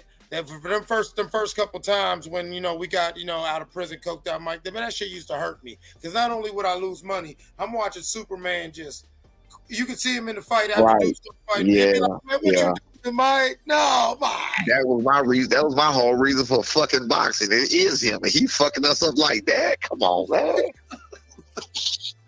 That just goes to show you, Coach, what I know you already know: the mental game. Tyson, still probably a good fighter, but by his own admission, his mental game was shot. Right. In his day when he was focused, ain't no fucking way them guys beat him. He destroys those guys. But like I remember that last fight against that big white dude, man. That white guy, that guy wouldn't have lasted one fucking round. Like, Kevin McBride. Yeah, Yeah, that's a whole. Yeah, I get you. Yeah. Tyson, his mental And game. he was cheating in that. And he was cheating in that fight. Remember, he had the intentional headbutts. Yeah, Tyson was doing everything to try to get that white boy off him. That white boy beat this shit out. Let me get my boy Hot Rod in here. What's up, Hot Rod? And I said Danny. We said Danny Green. It was Danny Williams. Go ahead, Hot Rod. Danny Williams. There you go. Because I remember Danny Green was a white boy. Yeah, Danny Williams. That's it. Yeah, he was a middleweight or a super. Right. Yeah, I remember him. What's up, Hot Rod? Yo, what's poppin'? So this nigga won on robbery? That's what I'm hearing. Oh, you ain't see the fight? Nah, I ain't watched that shit. Oh man, it was a good fight, bro. Man, that shit. It was a great fight. It was a great fight. Candidate for fight of the year. Candidate for fight of the year. Absolutely. So was it a close fight or was it a robbery? Man, roll up and watch the replay, man. Watch the like go on the internet and grab that. It was really like, yeah. Because I fell asleep on most of it, caught the end, and I had to catch the first rounds on the replay because the ending was like, what the fuck? Let me see the rest of this shit. He dropped him in the first. He dropped Vergil, bro, twice. And then he dropped him again in the 8th, I think. I'm gonna have to watch it. That was one worth watching. Yeah. You know. And I'm gonna tell you another fight that's worth watching: Brian Norman Jr. versus Santiago. Let's go. I probably watched it. I probably watched it 25 times by there. Man, that's beautiful work right there. That was beautiful work. I'm telling you, that was like right up there with like you know what I'm saying. That was a Picasso right there. Hey, listen, Mark. Imagine me watching this thinking, damn, that's my son. I was looking at his face like, what the fuck, bro? That's my boy. My boy working, man. Man. So, senior, still no word from Lopez? Oh, that shit look like he's dead to next year. That sucks, man. Yeah. This is where we at with it. No, I can say this. I can't say much now. Right. So I can say this though. That look like he's dead to next year, but we gonna fight. I don't think he gonna fight, and we're going to definitely press the fuck out of him for his next fight, whenever the next fight may be. So what about I heard rumors about your son fighting what's his name? The guy that tanked for him. I think he got a title with Barrios. Barrios, yeah.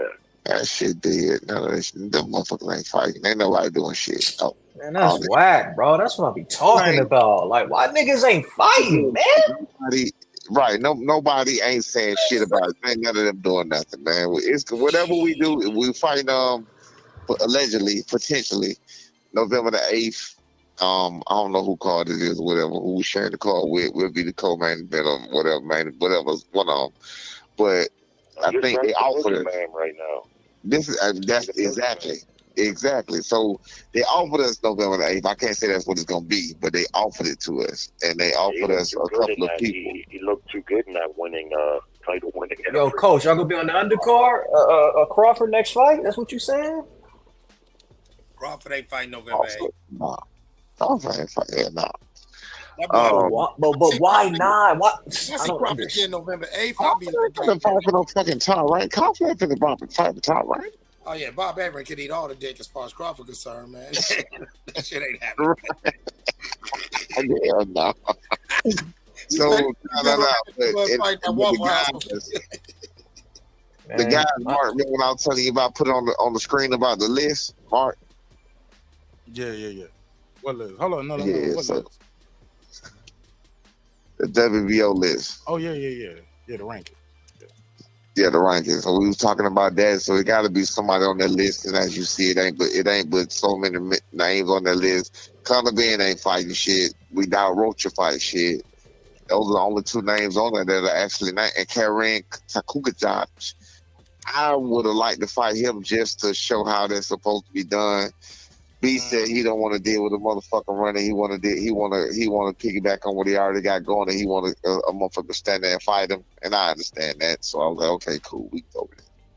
So what's up with the Boots fight? Why we can't get that? You missed out. Boo's daddy already called me. Boo's daddy already called me and told me that they want to fight us for undisputed. So we got to pick up one. They got to pick up one, and we'll just fight for undisputed. So we're on the same page of that. Man, sometimes I wish I was born in the 80s, bro. So I could, man, these niggas, excuses after excuses, bro. Yeah, hey man, listen, I'm on every interview saying we'll get that work with anybody. Though. That's good business. Because that's good business for that. Yeah, that's good business. I'm talking about, he's talking about period. He's talking about period, though, not just that. Oh, okay. I'm saying in general, these motherfuckers ain't trying to fight, bro. I want to see the fights, OG. I want to see fights. For example, this is how I'm looking at it. For example, I'm like, okay, Conor Ben, you're supposed to be a marquee name, but you're supposed to be a name that you have yet to even fight for a fucking title yet. You got people willing to fight you, but you're not even going near nothing to even line you up for no fucking title yet. He's gonna be like Jared Anderson. Exactly. You got Alexis Rocha.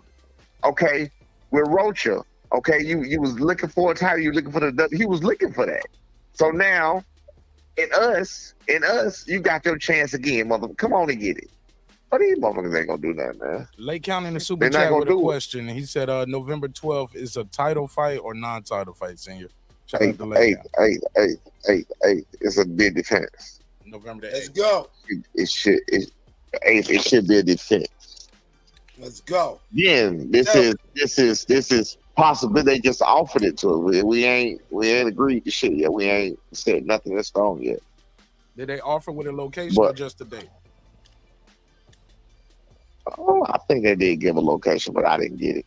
B told me a location day, but I don't want to say it because I don't know if we're supposed to or not yet. Right. Let me ask you, Senior, if your son was offered a big fight at 54, would he try to take a fight there, or does he want to? You know what? I don't want to. We usually me and him usually on the same page about stuff like that. Yeah. I feel like hell fucking yeah. I feel like hell yeah. I talk him into it. I feel like hell yeah, he can do it. I don't know how he feels because I know my boy. He gets stubborn sometimes about things like that, and he just might not. He might say, "No, I want to." The title too, so I can hear him. I can hear him saying, "No, I want to take care for the film first." I can hear him saying that. So I'm gonna say. And I can hear him say, $8 million. Yeah, I do that shit. I'm gonna still be the WBO champ, though, right? I'm gonna still keep my title. You know what? In the back of my mind, that's what I was thinking. And Senior, in the back of my mind, I was thinking. I said it. I was thinking that same thing. I was like, if there was a situation where Junior didn't have to drop his belt, but he could go and grab him another belt up in the, you know what I'm saying, whatever's. I'm like, yeah, that's almost no brainer. Like, especially depending on who's. I can't. Again, me and him ain't even spoken about nothing about 54 nothing, so I can't speak for him on that. I like the reason I ask, Coach, is because I hear a lot of people saying Deuce needs to move up. He needs to move up, and I'm like, yeah, man, but you got to understand, this guy just got the belt. He's only made one defense. He probably wants to be a champion for a little while before he gives that belt up to move up. Yeah, which is understandable, but of course, then if the right opportunity is presented, then your son, Boots, all may reconsider, right? If the money's right, I guess. Absolutely. I can understand why Boots doesn't want to move up right now, even though 54 is a lot hotter than 47, I think, in an overall sense. Not that there's not good fighters like your son at 47, but I can understand why he doesn't want to. This guy's been avoided for a long time. He finally got a belt. Regardless of how he got it, and he wants to be the champ for a little while. Right. You're right. Yeah. I can understand that, yeah. I mean, again, man, I'm pressing any and everybody. I'm telling everybody, get up off your ass. Let's get it. You know what I'm saying? Our microphone. Teofimo Lopez, I've seen him talk about that fight a couple times in interviews, and the funny thing is, he just started. When he talks about it, he's got a gleam in his eye at the idea of being a three-weight champion. But then when they put your son's name in, his facial expression changes. He likes the idea of maybe being a three-weight champ, but I don't think he likes the idea. Yeah, he know that shit ain't gonna. He know shit ain't gonna be great. It ain't gonna be great. It ain't gonna be great at all for him, bro. It's not gonna be great. Doing it like that. if he was really being honest, he'd say, "I want to be a 3-world weight champ, but I don't want to fight him." I mean, he wanted to fight Giovanni Santillan. That's what he wanted to fight. Absolutely. That's what it was supposed to be. Right. That's what it was He wants supposed to an be. easier target. Yes, sir. Yes, sir. But he didn't know Boogeyman. Man, I Boogeyman B was out there. This kid is, man. Like, y'all still ain't seen the best of him, man. I just don't believe it. Like, the things I've seen the kid do in sparring, he still hasn't done them in the fight. I ain't seen him just switch southpaw on the dudes and, you know, the pull counters, check. Like, I mean, this kid can do everything in that motherfucking ring, bro. Y'all still ain't even seen it yet. And that's the crazy shit, motherfucker. I mean, he can't do this better. Like, okay. That'd be the funny part. Like, everybody think they know this because they seen this and they say, okay. They don't know what adjustments are. They don't understand that the motherfucker been fighting since he was 7 years old. You feel what I'm saying? They don't understand. Shout out to the homie Big Blunts of Boxing. I was talking to him last night, and he was like, he brought up the what's the dude name? Who dropped him? What's the fight? Boca Chica. Boca Chica, and he's trying to tell me, yeah, hello, Bohachuk and Boca Chica. Like, damn, what's up with these names? Respectfully, homie, we had this back and forth last night, and it was like he's trying to tell me B was hurt. And I was like, no, he wasn't. I was like, motherfucker wasn't hurt at all. I said, he won that fight. I said he got dropped, but he was winning that round and won the next 2 rounds. Like, it was only 3 rounds and they stopped it, but it was tied up on both of those joints because he was winning those other rounds. And he was actually winning that round before he got dropped at the end. So he was whipping that dude ass. Dude was looking for a way out, the elbow, all of that. They was like, nah, he was hurt. Hey, man. He gathered himself. Listen, man. I was like, so people. That's what people. They look for the negativity, man. They look for the negativity. And it's gonna be that way. Let me tell you. I promise you this. Whoever thought it from the beginning is going to be that way for a very, very, very long time. It's going to be fight after fight after fight after looking for things to say, I told you so. I told you. As soon as he do this, it's going to be that way. All because people just want to be right. People want to be right and they want to be first. What I mean, they want to be first to be right. They want. If you ever notice, right? If you ever notice when people die, they post it first. Boom. You feel what I'm saying? They just want. I already knew he went shit. When they see a person in high school and he turns out he look like he gonna be a star, they'll jump on early. Man, I was knowing about him in high school. They just like to be right early. That's it. That's it. But they just want to be right early. Come up to you, and when you got a flat tire, and they say, "Hey, you got a flat." I want to know the truth. I'd rather be right, bro. I want to know the truth. Absolutely. That's hilarious, Jerry. They know It's the truth. No, it's the truth. You can't be wrong about that. So yes, it's the truth. Something that they can be right about it. For sure, right? Yes. But your son, I think if he performs like he did, if he keeps performing like he has been, he'll get praised too. People will learn more about him. Because I got to be honest with you, up until that last fight, I hadn't really seen your son. Right. You've been on Mark's show, and then I seen win the title. Like, I see what's up. He's strong, man. He's too big for Lopez, if you ask me. He's way too big for Lopez. He ain't. Let him come on up. Listen, come on up. He ain't too big. This is the thing about him. I told you this before, Mark. He turned my coaching game up because he surprised me before. When I watched him do other shit, I was like, what the fuck? I had to learn to coach what he is. Right. I had to learn to coach what he is. He's not a basic fighter. Yeah. I had to learn to coach that. He's 23. How old is he? 23. He's 23. I had to learn to coach.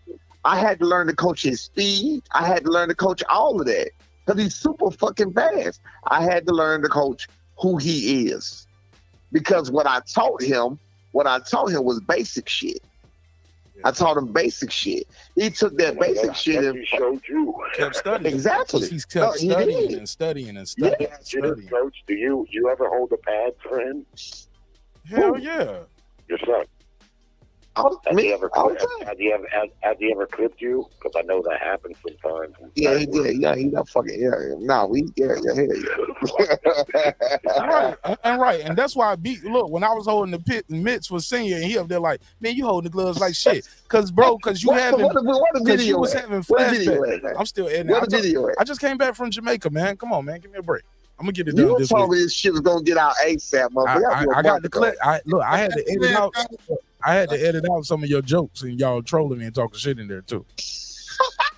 And your phone was ringing like yeah. Hey daddy, what's going on? Hey, look. So you know what I mean? This nigga up there hitting, making licks. Did you edit out the part where he clipped you when you were? Nah, I'm gonna keep that in there. I was definitely like nervous holding them gloves, bro. I was nervous holding them gloves. But that was funny though, because you could tell the way Senior's voice changed as soon as he asked that question. B been fucking his ass up for more. Nah, you know what? I'm gonna tell y'all this. This is what happened. When he was 16 years old. I might have told you. Don't tell me he put you to sleep. I used to spar B. I used to spar him all the time, but of course I had to hold back. You know, he was smaller, whatever else. So he was like 139. So I used to spar. I used to spar him, whatever. You know what I'm saying? This thing, I had to hold back on whatever. Man, what the fuck? He slipped something, and that motherfucker hit me with a right hand behind my fucking ear hard. And that shit went all. Toes. It went out with both of my toes, and it took everything I could to stay upright. And I ain't gonna lie to you. So look. So I told him, then I took the shit off. I'm like, all right, but that's it. We could, because I couldn't hit him as hard as I could. Yeah. No, that was it. Period. I ain't sparring no more ever. I never sparred him again. So I said, you know what, that's it, because I can't hit you like I want to hit you. And then even past that, none of the motherfuckers got too fast, strong, and everything else. So I'm like, I'm definitely not for the spar him now. Yeah. So I was like, yeah, to coach the hard way. So I was like, yeah, no, I'm not sparring you no more. This is 16, I'm not sparring you no more. Check this out though. Every morning for about a week, and I'm not exaggerating on all my fucking kids' life, every morning for about a week, I will forget about it. When I wake up, my window is low. It's like one of those windows that come like to your ankles. It like go to the floor. You know, you have a tall window that goes to the floor. Yeah. So my window in my room, in my bed, is right beside my bed. I would get up in the morning for a fucking week and forget. I would get up and fall right into the fucking window. Because I lose my balance every fucking, and have to sit down in the fucking room. You know, I had vertigo and shit. Yeah. So man, you say, for a week you said to yourself, hold on, coach. For a week you're saying to yourself, my son to knock my equilibrium off. I was actually worried. I didn't know what the fuck was going on there, and it kept happening. But like, I get right, then I'd be fine for the rest of the day. Forget about it. Then it happened the next morning, like it was happening every morning for like a week. I was like, what the fuck? You know what I'm saying? I forget about it. So when I go to sleep, I ain't thinking nothing else about it. You know what I'm saying? It only happens in the morning. Wow. So again, that was it. You know what I'm saying? But yeah, he been cracking, man. He been cracking. But it's not good. You ever see Manny Pacquiao clip Freddie Roach when he'd be working the mitts, he'd give him a little one at the end, not hard or trying to hurt him, but just like fucking with him. Just fucking with him. Freddie already don't have too many punches. He don't need no more. That's scary, man. When you're working the mitts, trying to work, especially if you haven't done it much, because I've done it a little bit for guys. And yeah, man, they can fuck around and hit you, and before you know it, you're fucking seeing stars. Well, you know. I had a buddy who was a lightweight fighter. Same thing when I clipped Senior when we was working. You know what I'm saying? I knew you was gonna say that. Same thing when I clipped this bitch. I slapped the shit out of him. Same thing when I slapped the shit out of Mike Brian King. Clip this bitch. That's gonna be the thumbnail. I'm gonna get that one little screenshot. I didn't. But if you look at the screenshot though, it looked like I got him though. You gonna make sure you get the full extension, Mark? You got the full extension on it. Man. Clips just like this. I was doing pad work with a buddy of mine that was a fighter. His name was Mike Little Rock Ricasa. He was a lightweight. He was a bad little motherfucker, but he turned pro real late, and he only had like 6 or 7 professional fights. One of them was on ESPN, and man, he clipped me with a fucking left hook, man. Closest I've come to being knocked out from a punch. I've been knocked out in car accidents. And this guy was 135 pounds, and I was 175 pounds. Oh, yeah. So don't think for 1 minute that a smaller fighter can't. Now, that's what I said about Bud Crawford. I've said from day one, he can beat Canelo. Yeah, you know, you can't think because a guy's little that they can't crack. Now, I'm no professional fighter, right? But, man, he was hitting them fucking mitts, and I wasn't holding them in the right position, man. And he threw that hook, and I said, I'm Oh done. yeah, especially get the person in the right place. It's over with.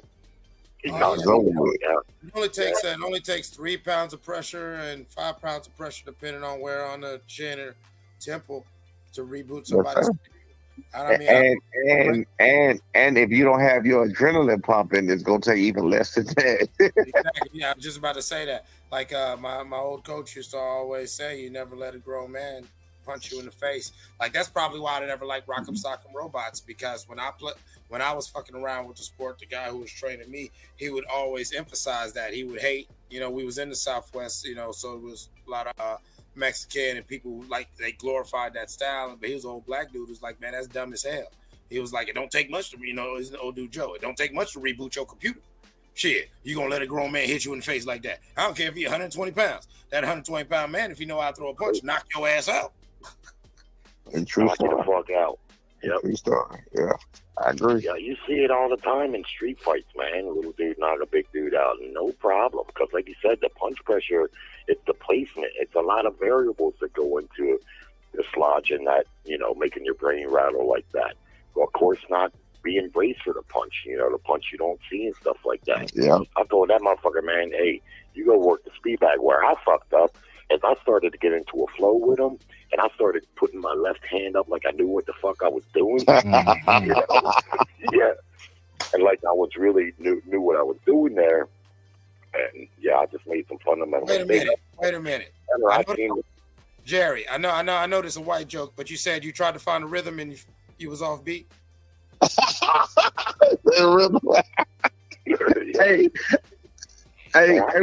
got good rhythm, but I didn't have any experience working those pads. I was just mimicking and see, at first I started to get a flow with him, but the more I flowed with him, the more he felt comfortable to do his thing.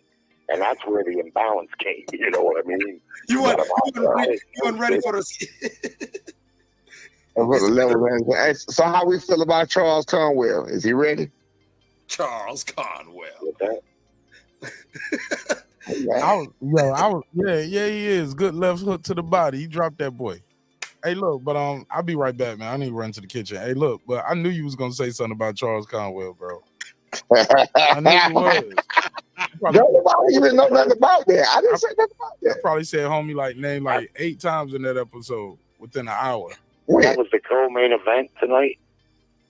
You said that today? No, not today. No, not today. That episode you talking about where I just killed. You was like, what the fuck is up with you and Charles Conwell? You keep bringing him up. Oh, yeah. It was like, you on payroll or something? I was like, nah, he's in the rankings. Though. I was looking at the rankings. So what you think? So you think he's good? 20-0, 15 knockouts. Good shit. Improved. Yeah. What about the opponent? Yeah, all right.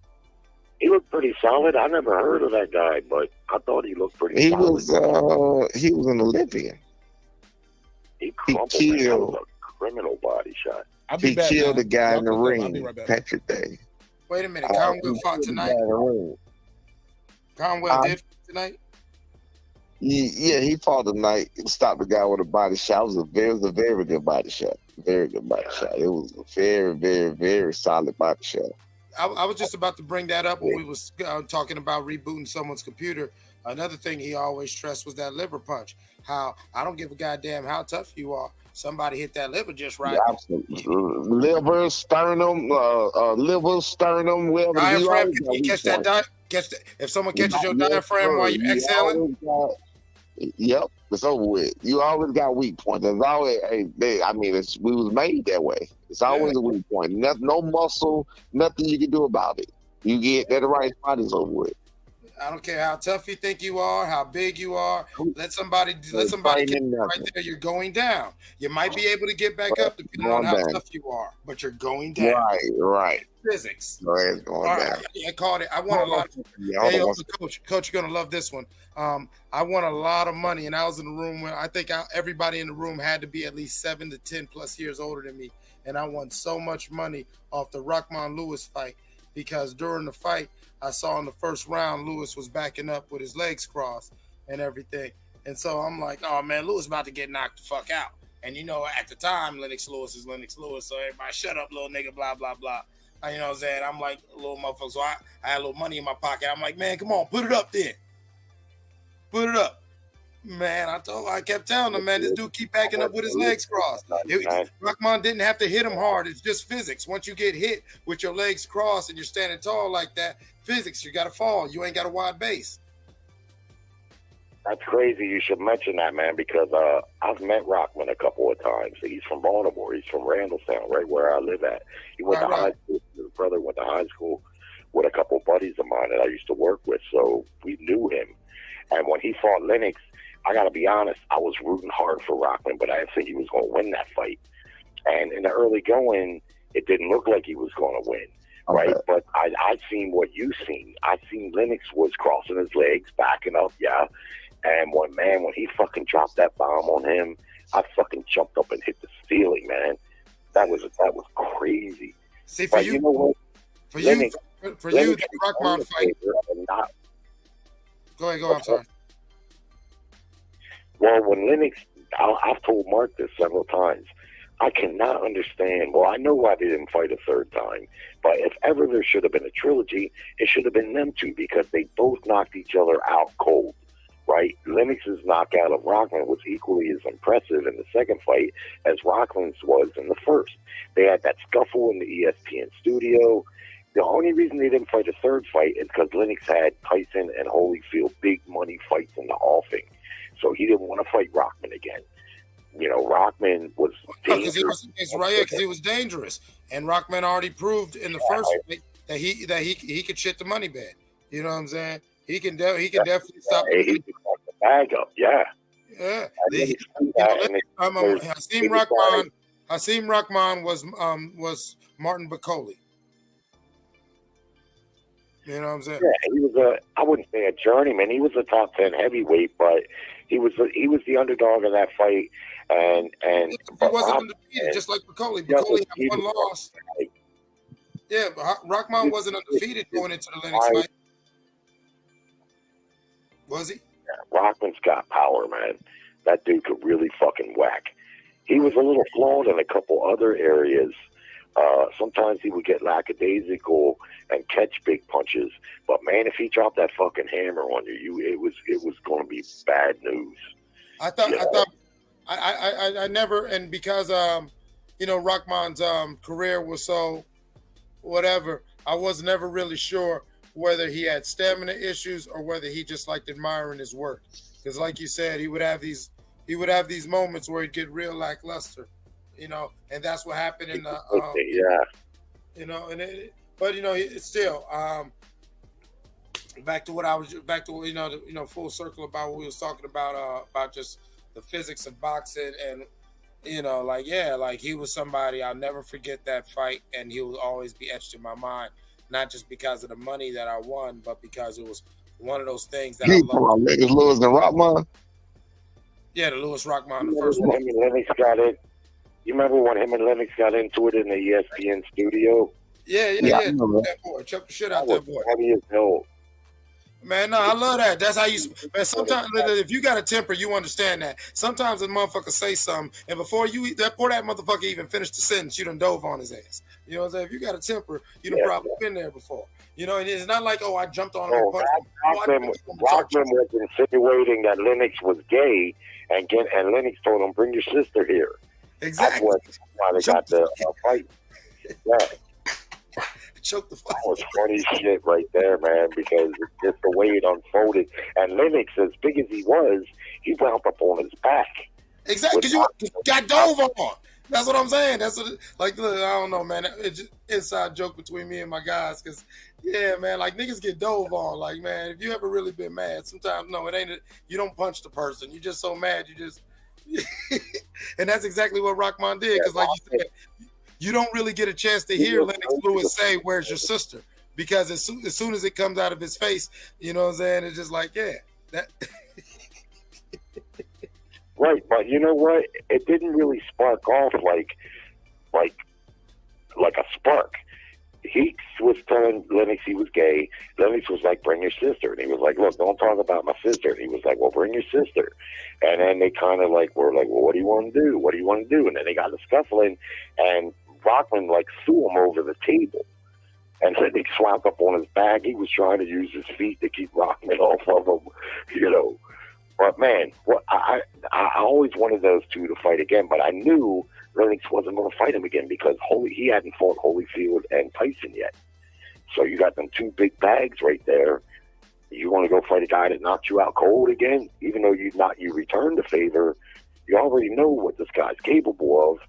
And not only is he capable of knocking you out, he's capable of knocking them fucking big bags of money out, too.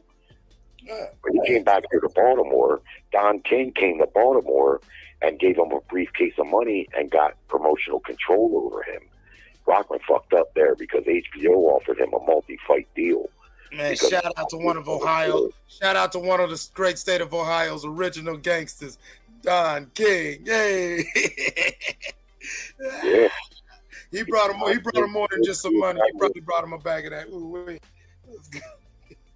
well, maybe.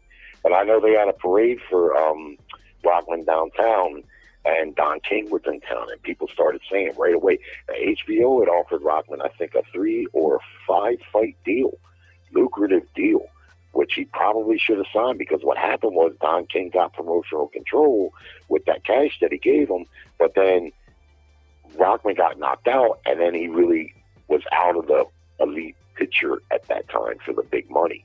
That's why he never got to fight Holyfield or Tyson, you know. It kind of fucked his career up a little bit in the short term. And there was also some behind, you know, like you say, you got you got close ties to the man. So, you know, there was also behind the scenes fuckery, you know, outside the ring fuckery that was also fucking up the bag too. You know what I'm saying? To where people wanted to keep their distance. You know what I'm saying? People probably wasn't, you know what I'm saying? It probably wasn't too palatable. Well, what it was primarily is HBO had a very tenuous relationship with Don King at that point. They didn't want to do business with him. That's why I said I'm trying, come on, man, we being political, man. We ain't got to spill a bit. A lot of out of ring shit, you know, Don King fuckery. Yeah. I mean, look, Don King put on a lot of good cards, but in the end, he fucked so many fighters so hard that, I don't know, man. I kind of feel for him. Zab Judah said when he fought Mayweather. You gotta pause, Jerry. You just said he fucked so many fighters so hard. Come on, Jerry. Clean it up, Jerry. God damn, it's 2020. If you get a purse minus $1 million, I call that getting fucked. I'd maybe rather get fucked than, you know, Tim Witherspoon. He ripped Tim Witherspoon. Man, I ain't gonna travel down there. I ain't gonna do. You know what? We're gonna move past that comment.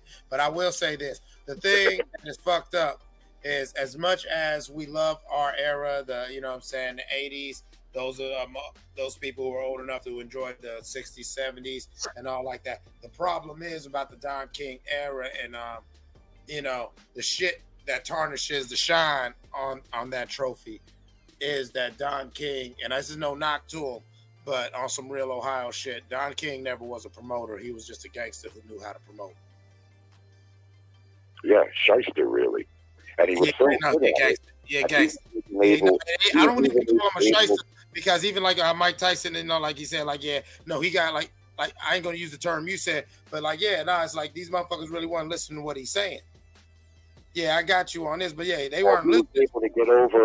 He was able to get over on not just the fighters. You can maybe understand that, because a lot of times they don't have any idea of high finance. Yeah, no, that's what I say. He a gangster. He's talking his way around. He's talking around corporations.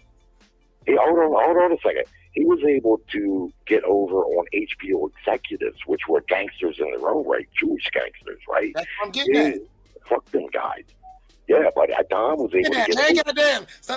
He took over. He took advantage. You know what I'm saying? You know what I'm saying? He got the upper hand. Come on, there's all sorts of ways we can rephrase that, Jerry. I mean, come on. It's almost 3:30 in the morning. To me, he was a con man, but he was so good at it that he was able to con these Jewish con men who don't typically get conned, right? But he was able to get over on them too. This is why Don King went from being the most recognizable promoter, really, in the history of boxing, to basically being excommunicated from Showtime. Wait a minute. All of them. Wait a minute, Jerry, my white brother, my white neighbor in the neighborhood. Are you insinuating that this man was allowed to be a crook until that crook robbed people of the Jewish community, and then he was canceled?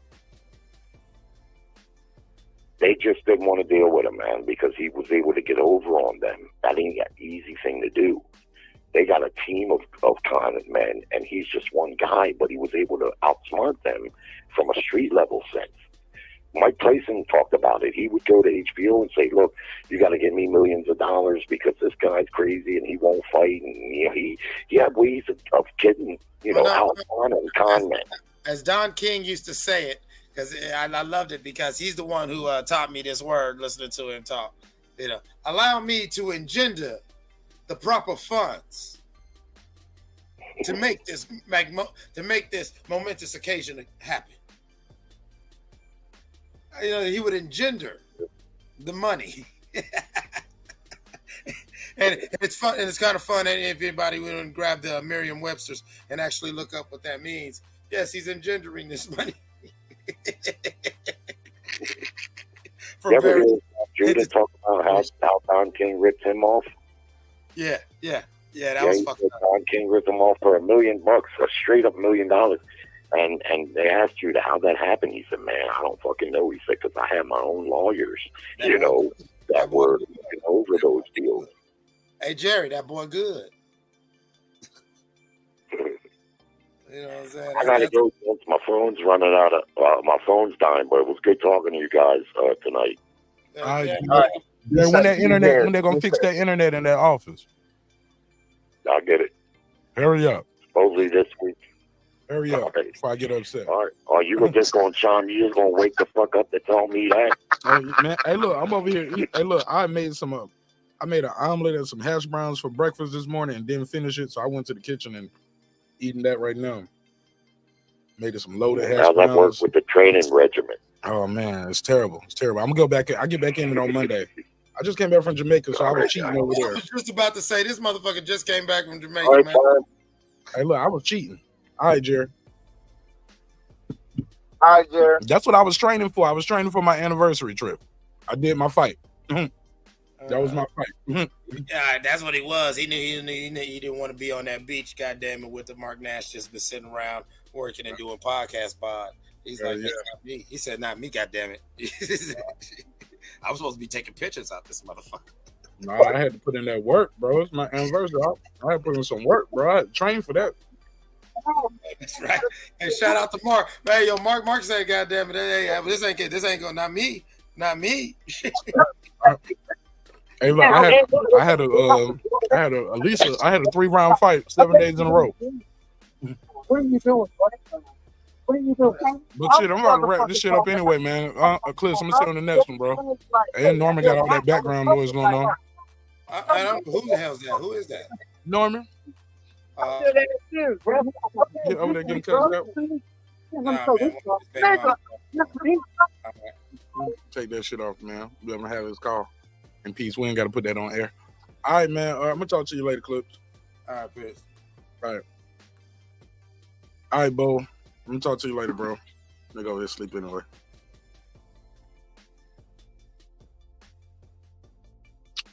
All right, man. It's been another great episode. Somebody said Crawford IQ is the best. Yeah, this dude is pretty impressive, though. What kind of hold you?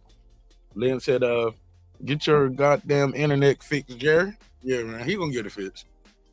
He gonna get it fixed, and he gonna start a show, too. Join the panel and get him up here. I'm gonna help him. All right, man. That's it, man. Love y'all. Hope you love yourself. If not, guess what? God loves you. So does Martin Nash in the neighborhood here, breaking beats. We'll be breaking down business, entertainment, art, technology, sports, anything else you would not feel like talking about. It's a hip-hop political sports show with a comedy twist. Like to let the jokes fly. Life is serious enough. We're going to get into some politics probably tomorrow as I put the baby to bed. I'm going to get up here and talk some Kamala Harris, Donald Trump shit with y'all for a little bit tomorrow night. Some current events. So that's what we'll do tomorrow night. Give a little break from this boxing. And I got a sister, man. I'm gonna do a review with. I think y'all gonna like her. She's very funny. She's a psychologist. Very creative. She's a true crime expert on television. And yeah, she's super talented, man. She's super talented, super dope. I'm gonna have her on the show. We're gonna do gotta watch this movie. We're gonna do a review on this Tyler Perry movie called Divorce in the Black. So I gotta watch that tomorrow. And yeah, I hope y'all look forward to it, man. Her name is Dwan. But y'all will see. Y'all will see. All right, it's your man Martin Ash, Breaking Beats. I'll see you on the next one. Respect is free. Disrespect gonna cost you everything. Your family, your freedom, your finances is most important in your life. So let's show each other love. Let's show each other respect. If we can't do that, let's just show each other the door. You go your way, I go mine. God willing, we both will do fine. All right, man. I'll see y'all tomorrow night. Peace. Hey, look, sometimes we're gonna agree, sometimes we're gonna disagree, but one thing's for certain, two things for sure, homeboy, homegirl. Never forget this. I built this shit. Me. Brick by brick. And I'll be damned if I let you tear it down just because you don't like the way another nigga talk. I mean that shit. Drive, motherfucker. Hey, it's Antonio Tarver, champion. You watching Martin Ash at Breaking Beats. I usually don't do drops, but I'm going to give you one, bro. I'm going to give you one. I love you, champ. Hey, look, just how y'all heard Norman on the phone a while ago, that's the type of shit I had to edit out the video, the training video that we did. So that's what's taking so long. But I'm going to get back to it. I'm going to get it done. I'm definitely going to get it out for y'all this week. All right, peace.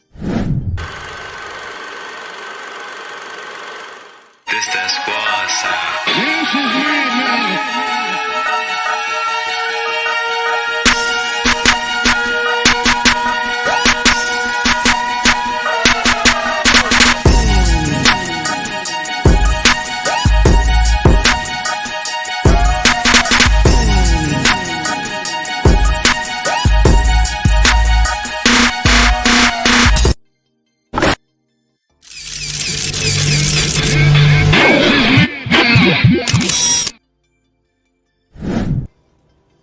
Subscribe. I don't care how many subscribers he has. Support him. So he made all this possible. He made this possible. Nah, Dr. Mark, God made this possible. And so the viewers like you. See y'all soon. Peace.